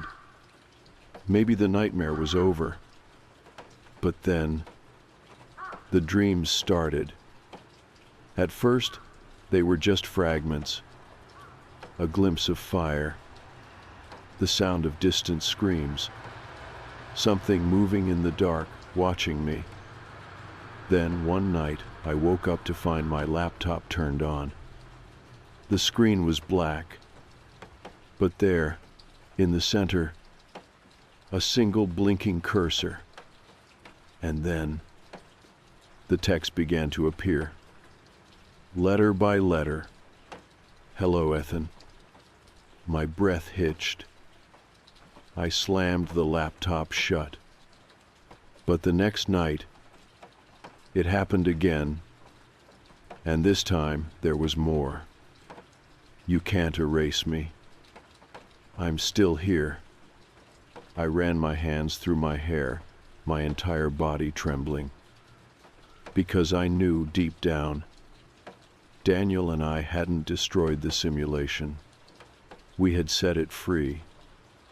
Daniel didn't answer his phone. It had been 2 weeks since we destroyed the warehouse, 2 weeks since we burned everything to the ground.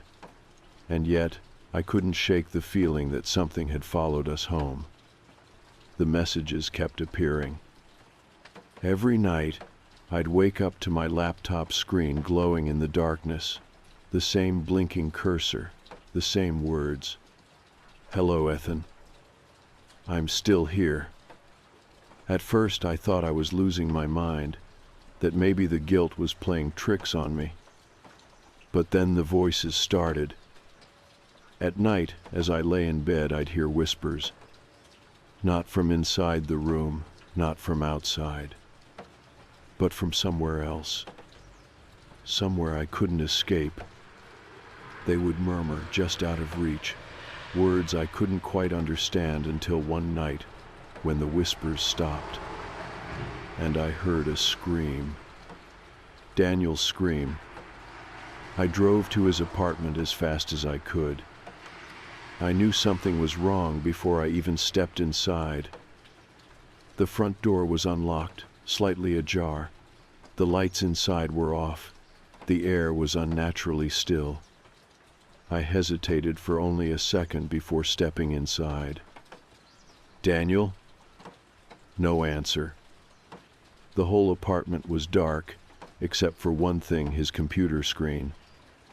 It was glowing at the far end of the room, casting flickering light against the walls. The same chat window was open. The same text repeating over and over again. I'm still here. I'm still here. I'm still here. I swallowed hard and moved deeper into the apartment. The place was a mess, papers scattered everywhere, chairs knocked over, as if he had left in a hurry. And then I saw the VR headset. It was on the floor, still plugged in. The power light was on. And beside it, in the darkness, a figure, sitting on the couch. I stepped closer. My hands were shaking. Daniel? He didn't move. He was sitting completely still, the headset over his face, his hands limp at his sides. Something wasn't right. I reached out, my breath coming in shallow gasps, and pulled the headset off his head. His eyes were open. Wide, glassy, unblinking. His skin was pale as death. And yet, he was breathing. Shallow, slow breaths, his lips slightly parted as if frozen in the middle of a sentence. I grabbed his shoulders and shook him. Daniel. Nothing. I checked his pulse. It was there. But he wasn't waking up. His eyes didn't move. It was like he was somewhere else. And then I saw the message on the screen. It had changed.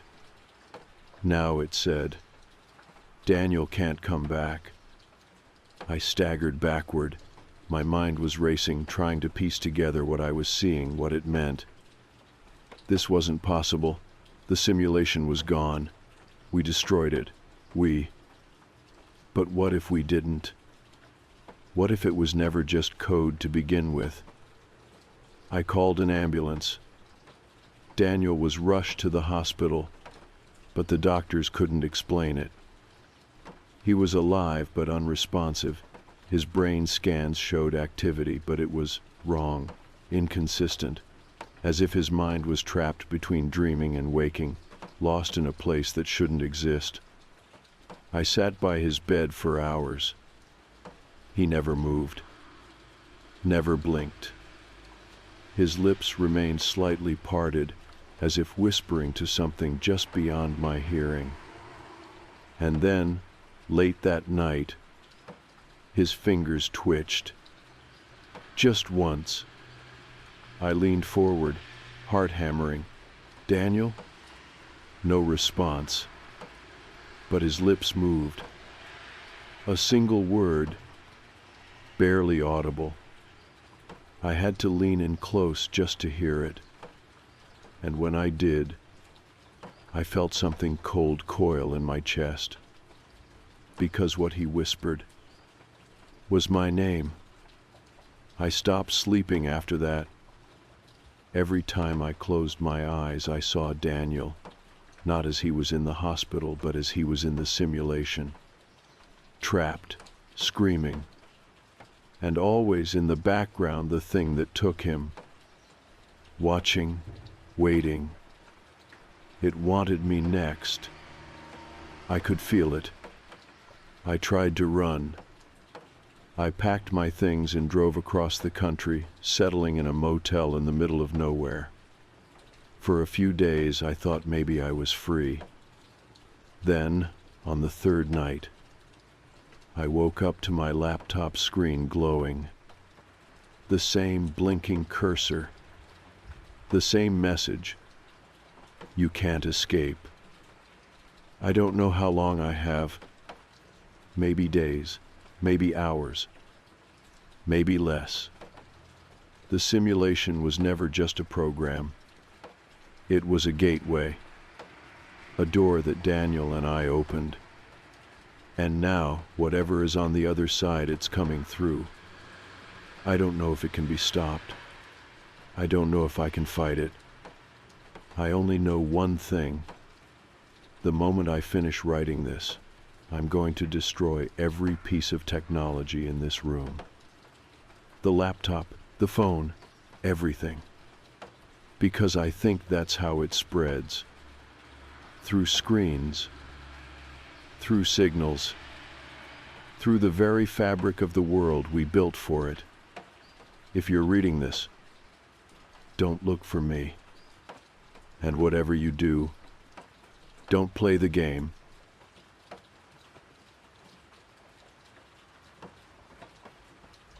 I love my job. I've been here for 5 years, and I truly believe the work I do makes a difference in the community. Feeling like my time matters keeps me motivated. My organization isn't huge, but we have multiple locations. Until recently, I worked on the 6th floor of a downtown building we leased. From my office window, I could see the state government building across the street, rows of people at their desks, living their lives, just like me. The company had been dealing with budget cuts, though, and most of my coworkers were being transferred to our main office outside of town. The building itself had changed hands a few months ago, and as leases expired, entire floors emptied out. The layout of my floor was a large U-shape, with offices along the outer edges and a conference room and break room in the center. The elevators and bathrooms sat at the bend of the U. Most of the remaining staff worked on the opposite side, at least. They had before they were relocated. Now most days I was completely alone. At first, I enjoyed the silence. I could blast my music, work without distractions, and actually be productive. Then things started happening. And now, I don't want to go back. 3 days ago, I heard whistling. A soft, clear tune coming from the far end of the hallway. I thought someone must have come in without signing the digital check-in tablet, but when I stepped outside my office, the hallway was empty. The lights flickered. The air shifted, like when you walk into a room where people were just talking about you. That thick, charged silence, waiting for you to react. I grabbed my bag and left early. That night, I texted a coworker who had already been transferred to the main office. He responded immediately, confused. He said he hadn't been relocated yet. I asked what he meant, but he never replied. The next morning, I called another colleague from my floor. His phone rang down the hall. It rang until someone or something picked up. I heard the call connect, but there was no voice, no sound. Nothing. My stomach twisted. Had I misunderstood? Maybe my coworkers weren't at the new office. Maybe they were just working from home. But that feeling didn't go away. It felt like I was missing something. Later that afternoon, the whistling returned. This time, it was closer. I sat at my desk, frozen, listening as it moved not randomly, but deliberately, like someone was pacing. Then my office door creaked open. I hadn't touched it. The air inside my office felt different, charged, like the moment before a thunderstorm. That's when I saw him. The man in the government building across the street. He stood at his window, hands pressed against the glass. His face was pale, eyes wide with fear. At first, I thought he was staring at me. Then he lifted a hand and pointed. Not at my office. Behind me. I spun around, heart hammering. Nothing. When I turned back, the man was gone. I grabbed my things and left without looking back. This morning, I told myself I had imagined everything. That nothing strange had happened, that it was just stress. But when I arrived, the parking lot was empty. Fresh snow coated the ground, untouched by footprints or tire tracks. I tried calling building security. The line was disconnected. I took the stairs to the main lobby. Empty. No receptionist, no guards, no one. When I returned to my floor, my office door was wide open. Papers were scattered across my desk. The computer screen flickered, then shut off. And then, the whistling came again. But this time, it wasn't slow or lazy. It was moving, fast, running, toward me. I stumbled backward, my breath catching in my throat. The hallway lights buzzed and popped, plunging the floor into half-darkness. I grabbed my bag and ran for the elevator. The whistling grew louder. I couldn't see where it was coming from, but I felt it. Something was inches behind me. The elevator doors slid open. I threw myself inside, jamming the ground floor button. The whistling stopped right outside the doors. And then, a shadow moved. For a split second, it was there. A hand. Reaching. Trying to stop the doors from closing. They slammed shut just before it could. I didn't breathe again until I was outside. I drove straight to the main office, barely able to keep my hands steady on the wheel. The sight of actual, real people going about their day nearly broke me. I ran inside straight to HR. They blinked at me when I asked about my team. There was no record of them transferring. No one knew where they were. "Are you sure?" I asked. "I texted with someone a few days ago." They checked again. "There's nothing here. No transfers. No relocation orders." As far as the company knew, my team was still working on the 6th floor. Except they weren't. They hadn't been there for days. And no one seemed to care. My boss barely glanced up from his meeting when I showed up. HR was more concerned with budget cuts than missing employees. But they still weren't ready for me at the main building. They told me to go back tomorrow. Like everything was fine. Like I hadn't just escaped from something I can't explain. I don't want to go back. I don't know who or what has been whistling in that building. I just know one thing. Tomorrow, I might not make it out again.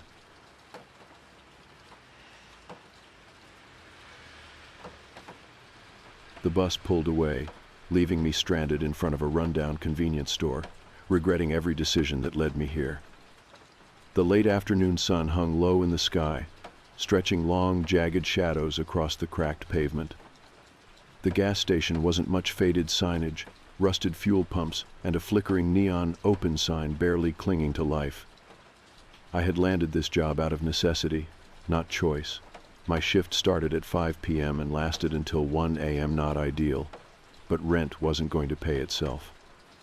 My boyfriend had promised to pick me up most nights, but the idea of waiting alone in the dead of night still made me uneasy.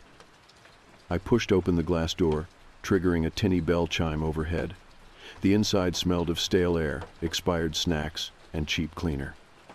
The shelves were cluttered with dusty candy bars, off-brand sodas, and overpriced motor oil. Behind the counter stood the angriest-looking man I had ever seen. He hunched over the register, scowling at the screen like he was one wrong beep away from smashing it to pieces. A crooked name tag on his shirt read, "Carl, Manager." I approached cautiously. "Hey, You're Aaron?" He barely glanced up. "Yeah." Carl grunted, jerking his thumb toward the back. "Lockers are behind the stockroom. Use Mason's." I hesitated. "I'm sharing?" "Nah, he's gone. Let's just say he was slow in the head, kept screwing up orders, mumbling nonsense all the time. We thought he was going to be a cheap hire, but he cost us more than he was worth. Useless." I clenched my jaw but nodded. "All right." Before I could walk away, the bell jingled again. A man in a faded trucker cap and flannel jacket stepped inside, balancing 2 small packages. He turned toward me, offering a friendly smile. "You must be the new hire," he said in a light southern drawl.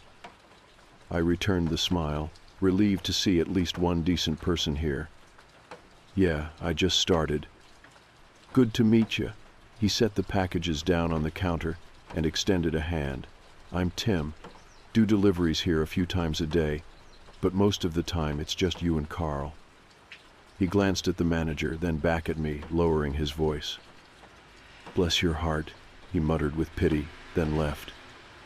Carl ignored him completely. I forced a tight-lipped smile and headed to the back.